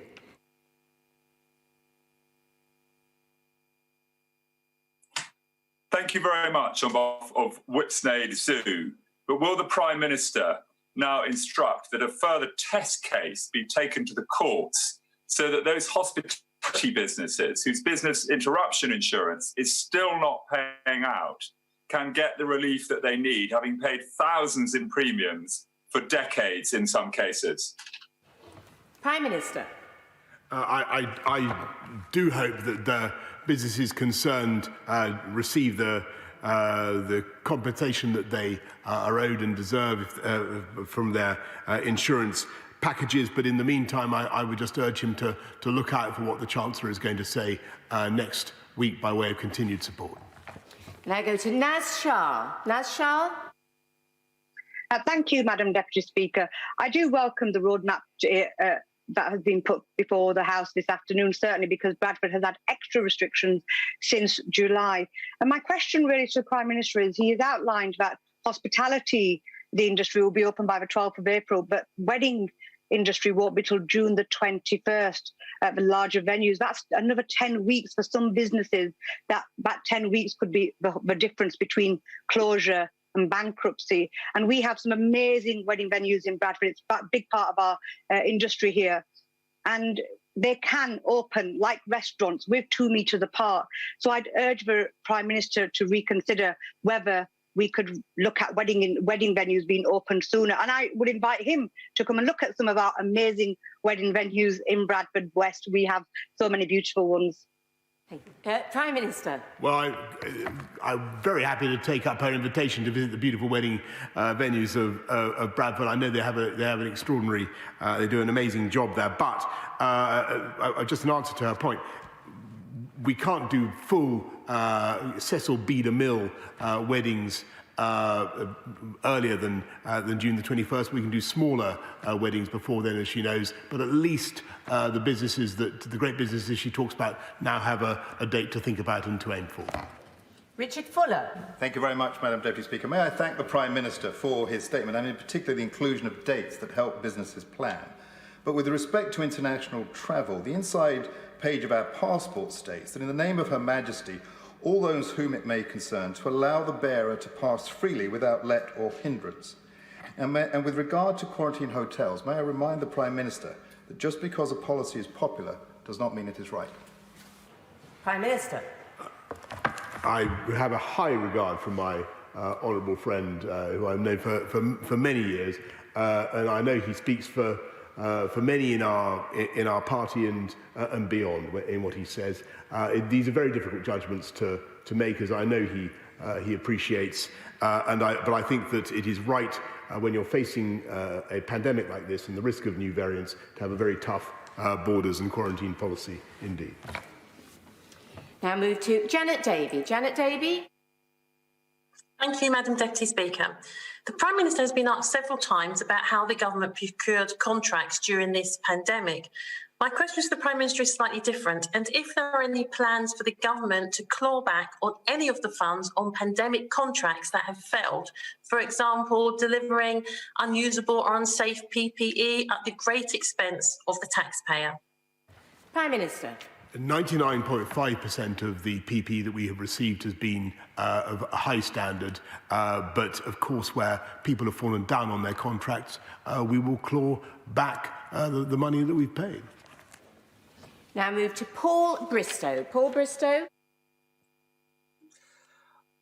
I want to congratulate our NHS and my right honourable friend for the great British success story that is the vaccination programme. Because the UK is ahead of others on vaccination, we can open up sooner. My right honourable friend said he would focus on data, not dates. But these 5-week dates seem arbitrary. If progress against the 4 tests look better than expected, might the government be flexible and review the data and restrictions on a weekly or fortnightly basis and not on predetermined dates? Prime Minister. These not before dates aren't arbitrary, they're crucial, and they're determined by the time you need to evaluate the impact on the pandemic of the openings up that we're doing.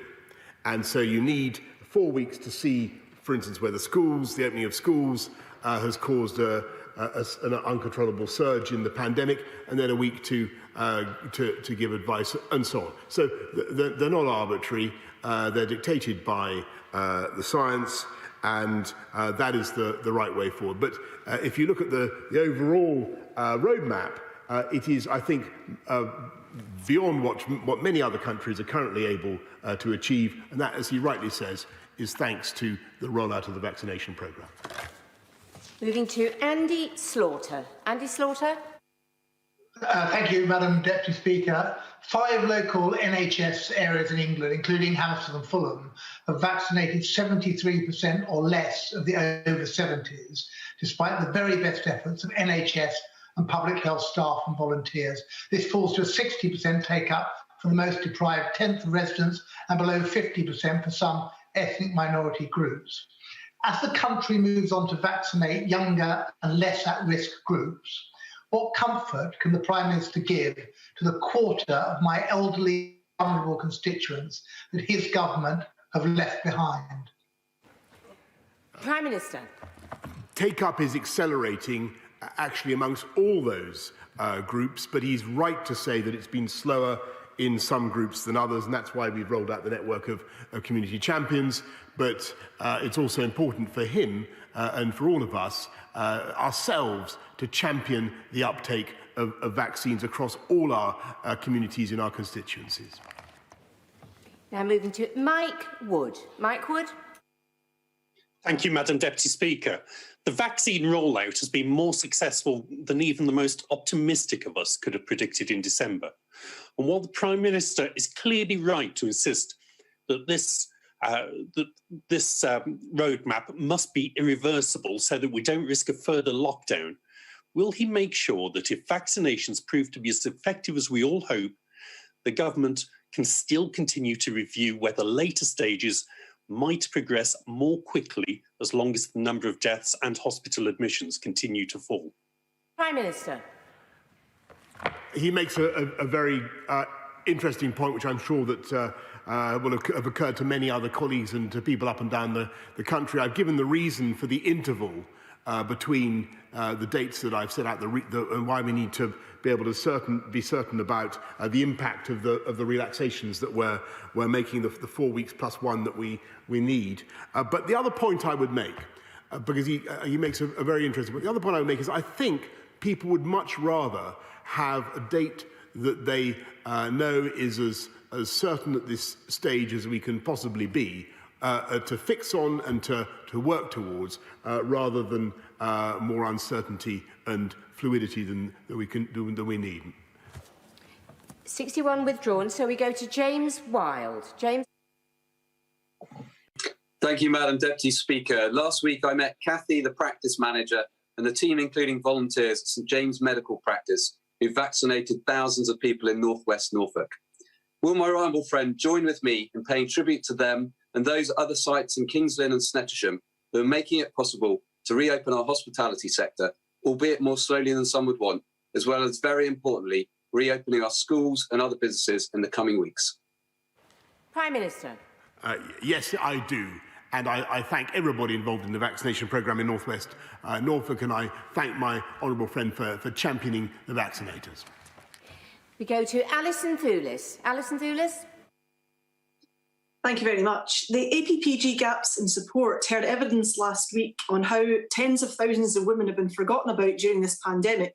So will the Prime Minister meet with the Maternity Action, Pregnant Then Screwed, Bethany Power and Snala Joshi to hear how he can redress the balance and how he can redress the unfairness that those who were pregnant and on maternity leave have faced during the pandemic? Prime Minister. She raises an important point. I'll certainly make sure that the relevant minister receives such a delegation. Now move to Julian Sturdy. Julian Sturdy. Thank you, Madam Deputy Speaker.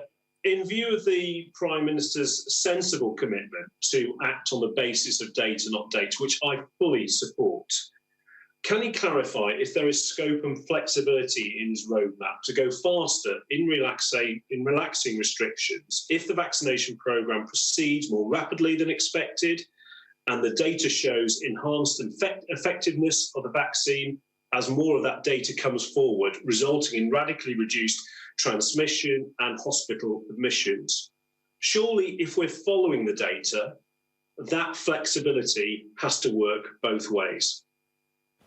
Prime Minister.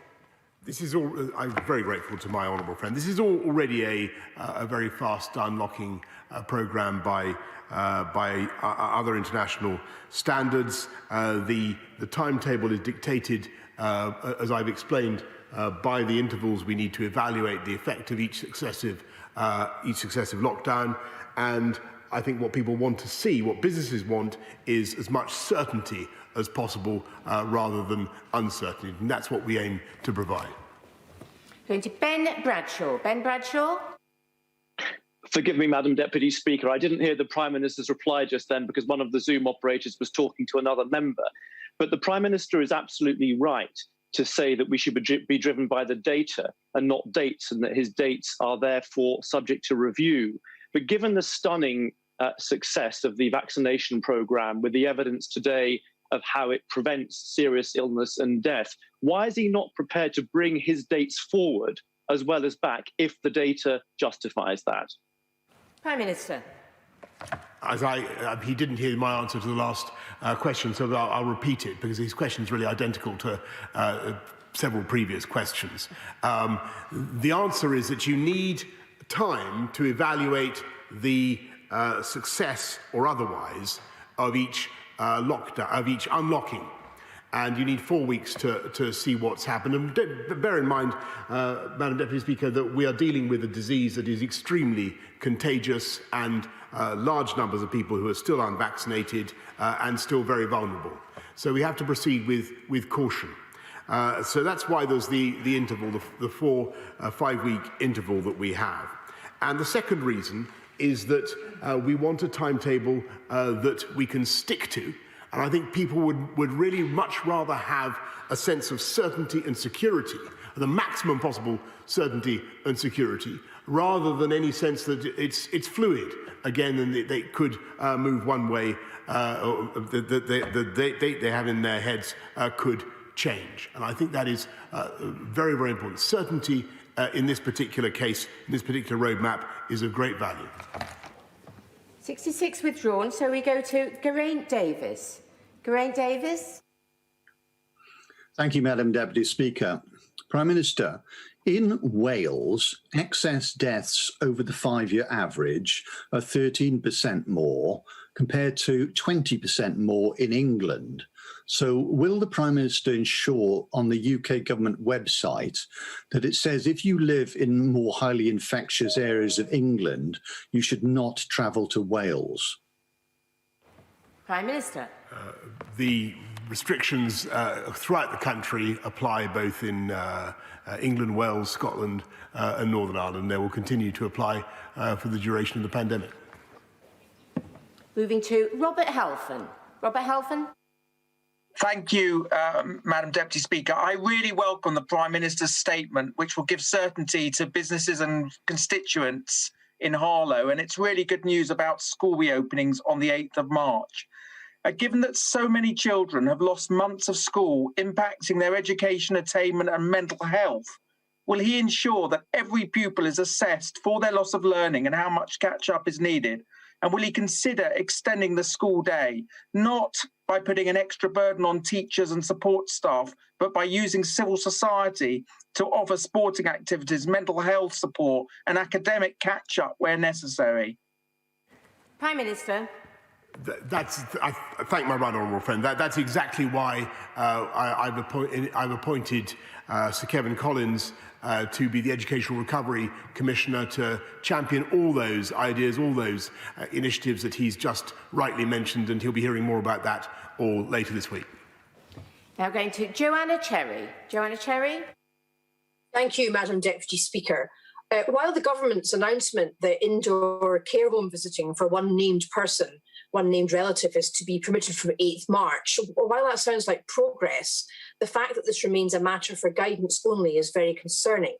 The Joint Committee on Human Rights has heard too many examples of previous guidance on this issue not being followed, denying meaningful visits when these might safely be facilitated. The Joint Committee has drafted regulations that would ensure that nobody in a care home was denied a face-to-face visit without a carefully thought-through, individualised risk assessment. Will the Prime Minister commit to bringing these regulations into force? Prime Minister. Well, I just direct the right honourable lady to what I said earlier on about ensuring that people do get the ability to see a nominated visitor, and also to remind her of the sad reality of the infection that we've seen in care homes and the need to protect against it. There is a balance to be struck, as she knows. Richard Harden. Thank you very much, Madam Deputy Speaker, and I thank the Prime Minister for his statement.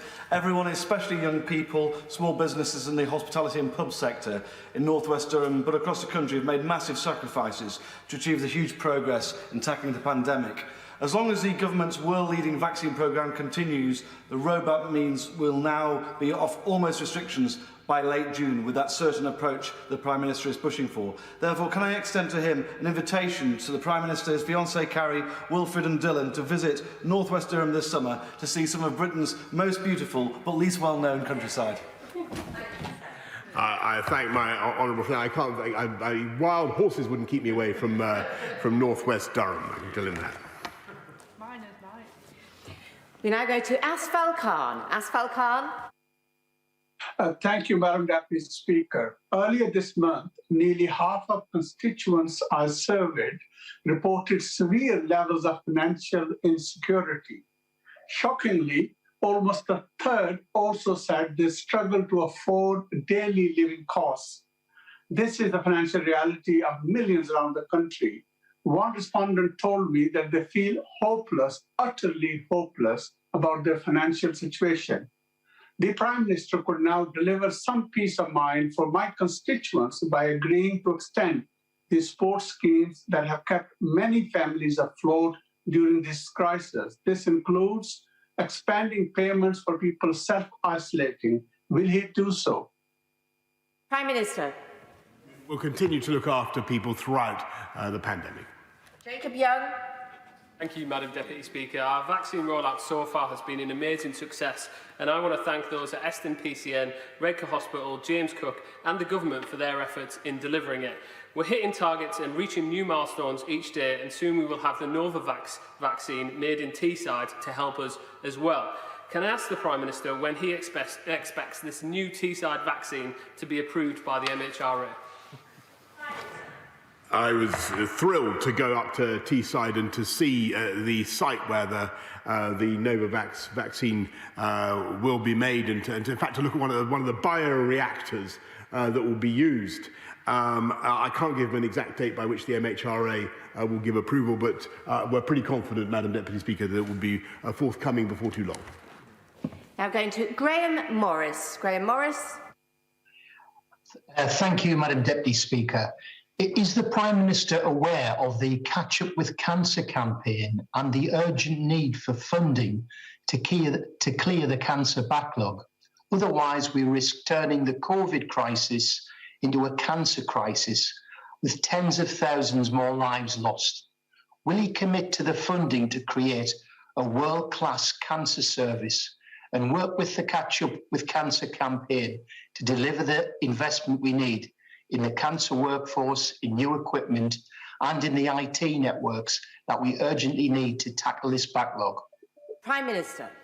Yes, and he makes a very important point. That's why we're investing, I think, an extra £52 billion into the NHS, but also tackling the backlog caused by the pandemic in cancer and many other conditions. And I think the point that he makes should be attended to by all those who think that it is somehow that another wave of COVID is something we can simply put up with easily. Madam Deputy Speaker, the NHS is already under terrific pressure, and the more COVID we have, the more it displaces other vital treatments, as he rightly points out. Now moving to Ben Bradley. Ben Bradley. This morning, I visited the Manor Academy in Mansfield Woodhouse to see the amazing job they've done setting up COVID testing for pupils and staff. They're very keen to see their children back in school, as they know the inequalities that existed pre-COVID will only have been exacerbated by closures. So can my right honourable friend assure the House that wide-ranging support will be offered to schools to address not just academic issues, but the social and emotional challenges that many children will face as a result of those closures? Prime Minister. Yes, and one of the most important things I think you can do is not just supporting kids' mental health and addressing those issues, helping teachers to address them, but also investing in one-on-one tutoring that I think could be of massive value to kids who've come under particular stress, kids who've fallen behind, but also kids who may show great potential that needs to be unleashed. And so one-to-one tutoring is something we're going to be investing in heavily. Moving to Dr. Rupa Huq. Rupa Huq. Madam Deputy Speaker, to add to the various helter-skelter of pending cliff edge dates, stamp duty, eviction ban, business rates, UC, furlough, one ended yesterday, a little-known one, when the 4 months of free vitamin D supplied to the shielding, the expiry date to claim, ended. Can you tell us, will the 1.7 new shielders just added to the list be eligible for this? Can he advertise it more widely? And indeed, given how vitamin D builds immunity to all viruses, even for people who are not yet eligible for their vaccination, can he commit to a year-long advertising campaign for all? Kellogg's are on board. Will he do it? Minister. I thank her very much for what she says about vitamin D. I think she's right about the value that vitamin can have, and we'll make sure that we give it due publicity. Moving to Mark Menzies. Mark Menzies. Thank you, Madam Deputy Speaker. I would like to welcome the Prime Minister's statement today and also to acknowledge the tremendous leadership that he has shown in driving forward the vaccine programme. But as my right honourable friend is aware, tourism and hospitality sectors are vital to the foiled economy, and they are ready and willing to trade their way to recovery. Can my right honourable friend assure me that he will keep this sector at the front of his thoughts, both ahead of next week's budget and when implementing his roadmap? Prime Minister. The tourism sector is absolutely vital for our country, and the faster we can get it open, the better. But the best way to open it up the fastest is to have a roadmap from which we don't deviate and on which we're not forced to go backwards. And that's what we're setting out today. And I'm glad we have his support. Going to Ruth Cadbury. Ruth Cadbury. Thank you, Madam Deputy Speaker.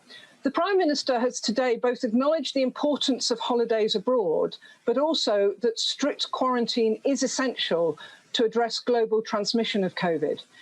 The aviation sector has estimated that at best aviation will only return in the UK to a third of 2019 levels this year, and full recovery could take 5 years. So when will the government be releasing their delayed aviation recovery plan, and what additional support will the government be providing for communities like mine and like the Prime Minister's who are very dependent on the aviation sector for employment? Prime Minister. She'll be hearing a lot more about that and other matters on April the 12th.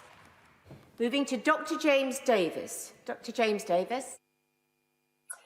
Thank you, Madam Deputy Speaker. My right honourable friend has quite rightly placed an emphasis on the reopening of schools, with a return to school of all children in England on the 8th of March. In Wales, primary school children aged 7 and under will return this week, while it's hoped that the remainder of primary school children and some older pupils taking qualifications may return on the 15th of March. However, there appear to be no plans for most secondary school pupils to return in Wales until after Easter, potentially beyond the reopening of some non-essential shops. Will the Prime Minister urge the Welsh Government to reconsider its approach, given the harm that young people have already endured during this pandemic? Minister. Well, thank my honourable friend. Obviously, that is a matter for the devolved authority, but I'm sure he shares my hope that all pupils will be back in school as fast as possible, and that we'll hear from the Labour Party in Wales that schools are safe. Moving to Maria Eagle. Maria Eagle. Thank you, Madam Deputy Speaker. In Liverpool, only 23% of those who applied for test, trace and isolate payment received it, and over 2/5 of them received a discretionary payment from money which is now exhausted. Now, effectively facilitating isolation is going to be key in preventing the resurgence of the virus via new strains, which might compromise the vaccine. So does the Prime Minister accept that eligibility for the test, trace and isolate payment is not drawn widely enough to provide support to those who need it and who can't afford to stop work without extra help? And will he agree to extend it to include all of those people who have no access to statutory sick pay? Prime Minister. Continue to support all those who are isolating. Indeed, we will do what we can to increase our support for them, but we will also support everybody throughout this pandemic, and she should wait for the Chancellor and the budget next week. Steve Bryan. Thank you, Madam Deputy Speaker. I want to welcome and indeed raise a hallelujah that the good sense, and we're standing with parents and children as all pupils will return from March the 8th. It's the right thing to do on so many levels. Can I ask the Prime Minister, though, what evidence has driven his decision that outdoor sport, not in-school outdoor sport, wider outdoor sport, for those same children cannot go ahead for at least another month, and after all the good work that they've done last year to create COVID-secure environments, restaurants and cafes face another 3 months before they can open in any meaningful way? What is the evidence that he's seen that's convinced him to make that decision today? Thank you. Actually, actually, outdoor sport for schools can go ahead from March the 8th, as I said earlier on, and the evidence for all the decisions that we've taken, a massive quantity of scientific evidence has been deposited today with the House. We now go to Yvette Cooper. Yvette Cooper. Thank you, Madam Deputy Speaker. Our COVID rates in Yorkshire have fallen much more slowly than in London and the South East, partly because fewer people can work from home and more people in our towns have to go out to work to keep our factories and distribution centres running. The Prime Minister keeps saying he's supporting self-isolation, but most workers are not getting that support, and that is particularly hitting our manufacturing towns. So will he think again? Will he extend that support, help those workers and help us get our rates down? Prime Minister. Thank her. We are indeed increasing our support, as I said, for people who are self-isolating, and continue to look after workers throughout the pandemic. But the best thing for all those businesses is to continue, as they're doing in Yorkshire, to get the disease down and keep it under control. I'm afraid we've mislaid Alex Shelbrooke, but we will try to return to him. So we move straight to Vicky Foxcroft. Deputy Speaker, disabled people have been one of the hardest hit groups during this pandemic. Communication with disabled people and those shielding has been poor. Far too often, communications have been late and not in accessible formats. But the Prime Minister can seek to rectify this now. Will he provide a clear roadmap for those people shielding so they know when it's safe for them to rejoin society? Prime Minister. Yes, indeed, and it's here. It's the roadmap that she should have with her now, is online now, and the measures specifically for disabled people, for those shielding, are clearly set out. Now moving to Simon Clarke. Simon Clarke. Thank you, Madam Deputy Speaker. I congratulate my right honourable friend on his sensible and measured statement, just as I echo my honourable friend for Redcar and thanking all those across the Tees Valley involved in the vaccine rollout so far. Children and parents will be delighted that schools across England return on the 8th of March. I fear greatly that white working class children will have borne the brunt in terms of lack of progress in educational attainment during this time. Can I urge a specific focus on targeted support for those young people as we rebuild our country?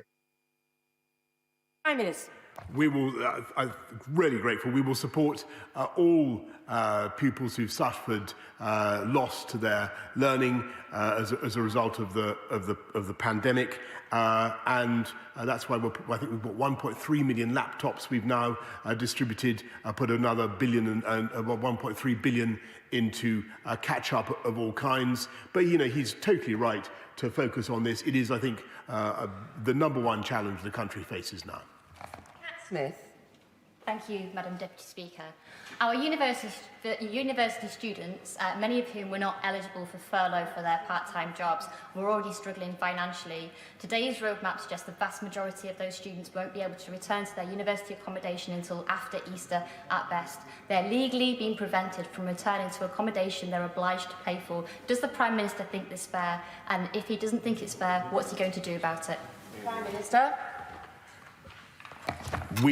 I sympathise deeply with students who've had an absolutely, a time at university that no other generation has put up with. I sympathise deeply with their sense of unfairness, the experiences that they've had. They've also been heroic, by the way, in the way that they've been able to bring the disease down in some of their university towns through obeying the guidance. We will do whatever we can to support them, working with the university sector to make up for what the experiences that they've been through, making sure that insofar as we can, we help them to get compensation.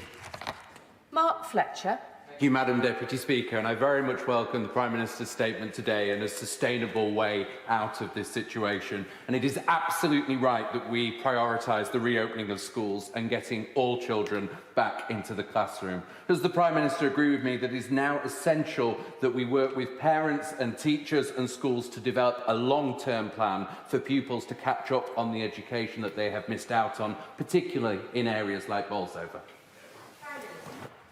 My honourable friend is absolutely right, and that's why Sir Kevin Collins has been appointed as the Education Recovery Commissioner, and we'll be setting out plans that are intended not just to remediate the loss that kids have suffered during the pandemic, but also to take our educational system forward and to do things that possibly we wouldn't have done before, to find new ways of teaching and learning that will make up the difference for those kids and more.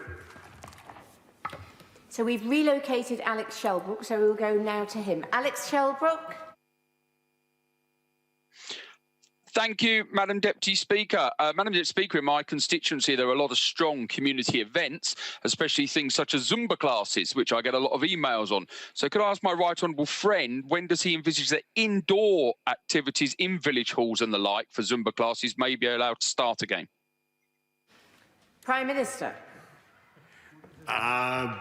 Madam Deputy Speaker, if you can do outdoor Zumba, then you can. Then obviously March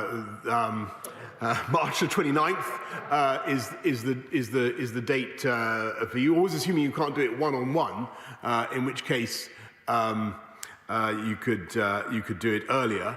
But indoor, as he will have picked up from what I've said earlier, is currently down for May the 17th, along with all other indoor settings. We now go to Navendu Mishra. Madam Deputy Speaker, Macmillan Cancer Support has warned that more than 100,000 people live with cancer in the UK are struggling to cover basic living costs due to the impact of COVID-19. Tragically, many cancer patients who are having difficulty paying for essentials have experienced suicidal thoughts in recent months. Will the Prime Minister commit to making the £20 per week universal credit increase permanent and extend this uplift to legacy benefits? Prime Minister. He's totally right to raise the issue of cancer patients, other patients who need treatment, and we're going to do everything we can to clear the backlog as fast as we possibly can. It's one of the reasons we've got to keep the COVID virus going down, Madam Deputy Speaker, and he'll be hearing more next week from the Chancellor about supporting people across the country. Sir Edward Lee. It seems to me that many of the 88 people who've gone before me and who've been critical of the Prime Minister have been wise after the event. So let me now do precisely that and plead guilty to this charge. If severe quarantine measures from the very start have been so effective as in Australia, and equally if tough local lockdowns have been effective in China, doesn't that rather beg the question why we didn't do it over a year ago? I don't say this to be difficult, but to learn from the future and to ponder on what we should do next time. And I think many people in the country think that it's better to be tough on foreign travel than tough on children attending school. I think he speaks for many people in the country, my own friend, when he says that we do have a very tough regime on international travel, one of the toughest in the world, and we will certainly be making sure we learn all the lessons we need to about the early handling of the pandemic. Now go to Kerry McCarthy. Kerry McCarthy. Thank you, Madam Deputy Speaker. Events and exhibitions companies in my constituency are still struggling to get any support for lost business. The fact that they're not customer facing means they don't get the retail hospitality grant. The fact they haven't actually been forced to close, although they service businesses that have, means that they've lost out on the council's LSRG closed grant. They're not arts organisations as such, so they don't get the Arts Council funding. And the advice and guidance that is being given to local councils about what grants they should be giving to events and exhibition sector is incredibly vague and inconsistent. So what reassurance can the Prime Minister give me that in the Chancellor's budget next week, there will finally be help for those companies like the ones in my constituency that are just absolutely at their last legs? Prime Minister. I'm acutely conscious of the businesses that have fallen through the cracks, as it were. Madam Deputy Speaker, wholesalers, for instance, who found it difficult to qualify under one scheme or another. We're doing absolutely everything we can to make sure that we give the support that people want. There's extra discretionary funding available for councils to support such businesses, and she will be hearing more, certainly, from the Chancellor next week. Anthony Manuel. Thank you, Madam Deputy Speaker, and I welcome the Prime Minister's statement. So, Boris Johnson still speaking in the Commons, but now we know how and when it is likely we will come out of all this, setting out his roadmap, his so-called roadmap, all dependent on 4 tests, he said, tests involving the vaccine rollout, the vaccine effectiveness, surge in cases, not putting pressure on the NHS, and any variants that emerge subject to those tests. There will be 4 steps in 5 weeks apart. So 4 steps, 5 weeks apart. The first step, March the 8th, you can see there, all schools can return. You can also meet one other person outside. There'll be limited changes, 2 on March the 29th with a rule of 6, some outside sport, golf and tennis included. Then step 2, April the 12th, when non-essential retail and hairdressers can reopen, plus gyms, plus holiday lets for families, plus significantly pubs and restaurants outside. That's from April the 12th. Then from May the 17th, pubs and restaurants indoors, theatres and concert halls, some sports events subject to capacity limits, limited crowd numbers at sports events from May the 17th. And then finally, if all goes to plan, the 21st of June. And the hope then is that most, if not all, legal limits will be removed. And Boris Johnson said the vaccine programme has massively changed the odds in our favour. Some will want us to go faster, but in the end, we have to take it cautiously. The end is in sight, and a wretched year, he said, will give way to a spring and summer that will be very different. Boris Johnson still speaking in the Commons, but we're going to take a break. Coming next, we'll have all the analysis of what the Prime Minister had to say.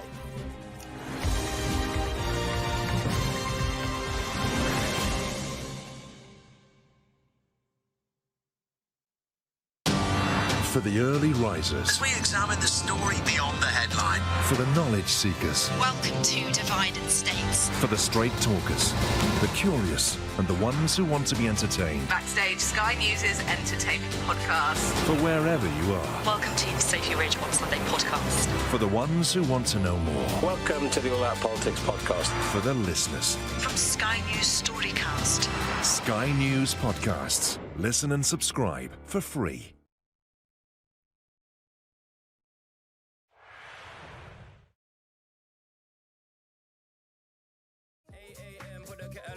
One tea bag, 2 sugars for the wife and cafeteria with Colombia means that's just something for me, and it's like these are the days.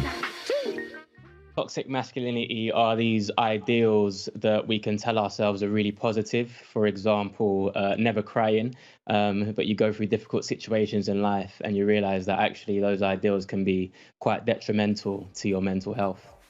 I mean, I was conditioned from a young age that what makes a man is strength and dominance and never crying and getting on with things really quickly. I think growing up on a council estate had a part to play in that. And I think culturally being a first generation Brit and having to really fight every day, my parents, to make a way in this country probably contributed as well. But when my dad passed away in 2017, I tried my best to be, this kind of macho man that never cried. But it didn't really work for me. And I ended up 3 months later kind of breaking down in floods of tears on a beach somewhere. And after I had cried, it was one of the most freeing moments I'd ever felt in my life. And that's when I started to explore. Maybe what I was taught and conditioned to believe made a man wasn't truly accurate. When I was 15 years old, one of my friends got murdered on the council estate, and everything within me wanted to grieve and cry and show emotion. But because I had this picture that men can only be strong, I suppressed it, and it started to damage me on the inside for years to come. So you're absolutely right. There's nothing wrong with being strong. But I think when your body and your mind is telling you that you need to express emotion and you need to let it out, it's absolutely fine to do so.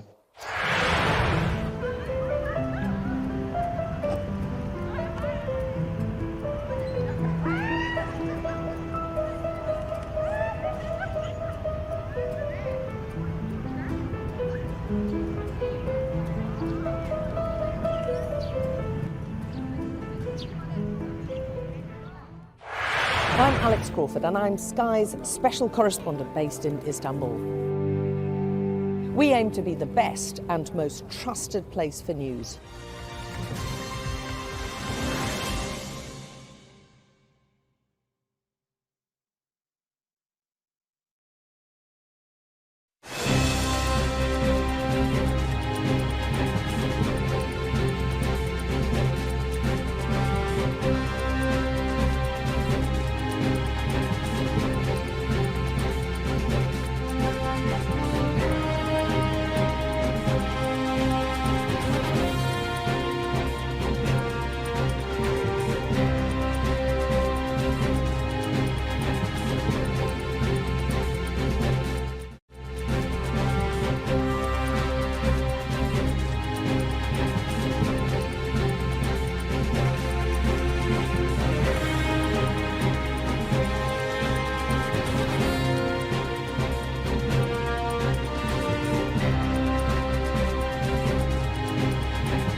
Welcome back. So now we know how and when restrictions could be lifted. Our science correspondent Thomas Moore is in the newsroom, but let's talk first to our deputy political editor, Sam Coates. So, Sam, first of all, what did you make of the statement? Is it the kind of detail that you were expecting?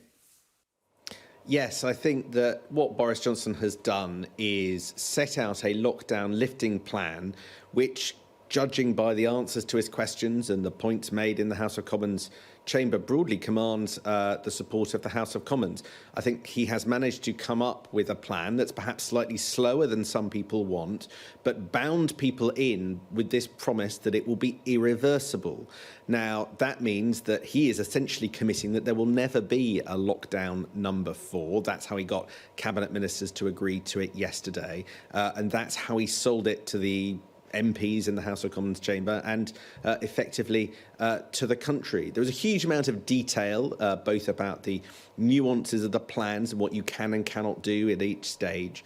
But there was also a lot of detail about the thinking underpinning Boris Johnson's approach. I think that some of that was amongst the most fascinating. I think the key point to home in on, the thing that I think will reassure some of those who wanted him to go faster and see the timetable rolled out slower, was a commitment that Boris Johnson isn't, through this plan, trying to target getting rid of coronavirus altogether as a necessity before starting to lift lockdown. As we on Sky News have been saying all morning, the R number, the reproduction rate, doesn't have to be below 1. Cases don't have to be going down in order to trigger each of the new phases, the 4 or 5 if you count the first stage as the 2 that it really is.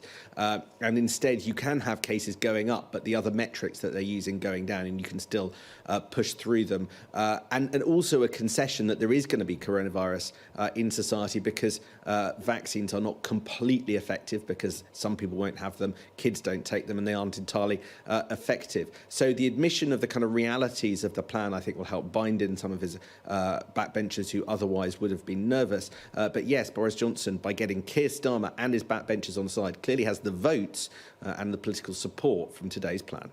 Sam, just stay there a second. Let's bring in Thomas Moore. So, Thomas, these 4 tests, obviously, as Sam was saying, vaccines key, and good news on the effectiveness of vaccines today.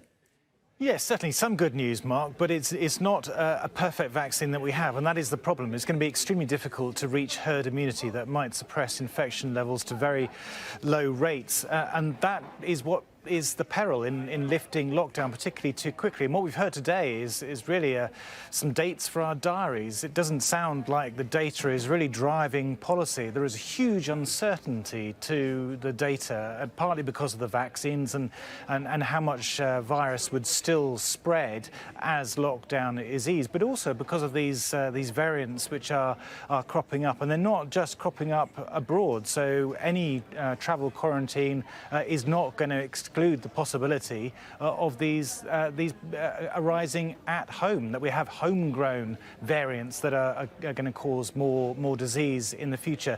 And that really does make it very, very difficult to guarantee that we really will have lifted all lockdown measures by the summer. Is your sense, is it, that this was a roadmap very much approved by his scientific advisors? Well, certainly a lot of the language being used chimed with a briefing that I attended with the Chief Scientific Officer earlier today. Apply data, not dates, make sure that there is this good 4 to 5 week gap between each step in the lockdown and so on. But they were adamant that this does need to be done extremely cautiously, and that however good we think the vaccine is, it's not like the measles vaccine where you can get the virus suppressed to the extent where it simply cannot be transmitted to anyone else.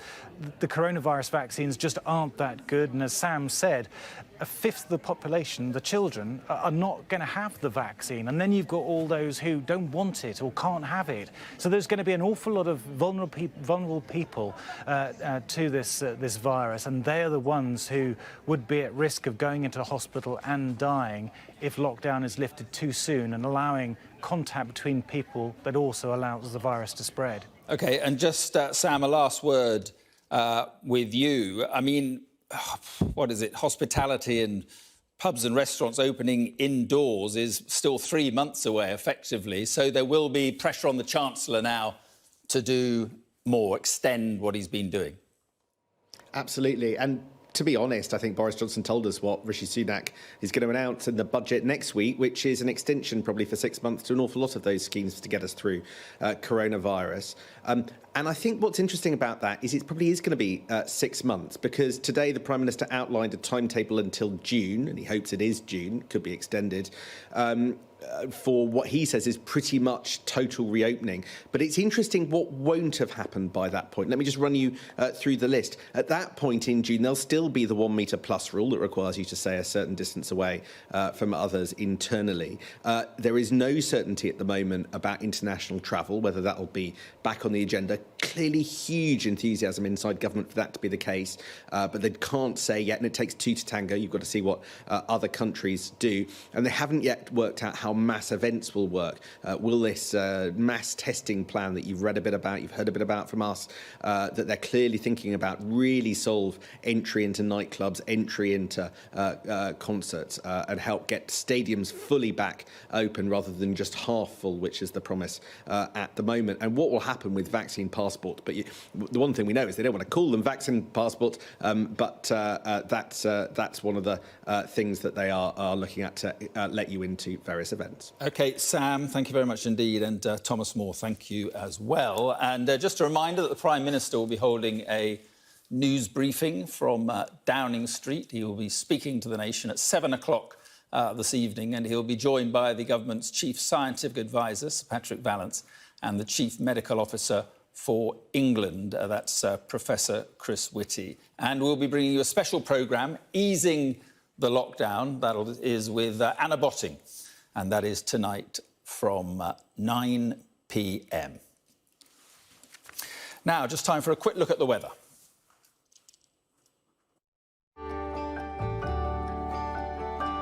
Look forward to brighter skies. The weather, sponsored by Qatar Airways.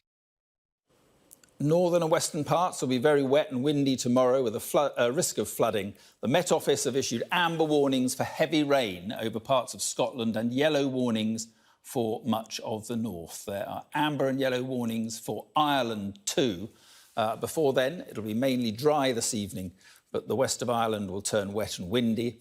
Ireland, Northern Ireland and Scotland will see rain tonight, while England and Wales will be mostly dry, although the northwest can expect some patchy rain later. Western parts will be mild but windy with gales on coasts and hills. The calmer east will be a bit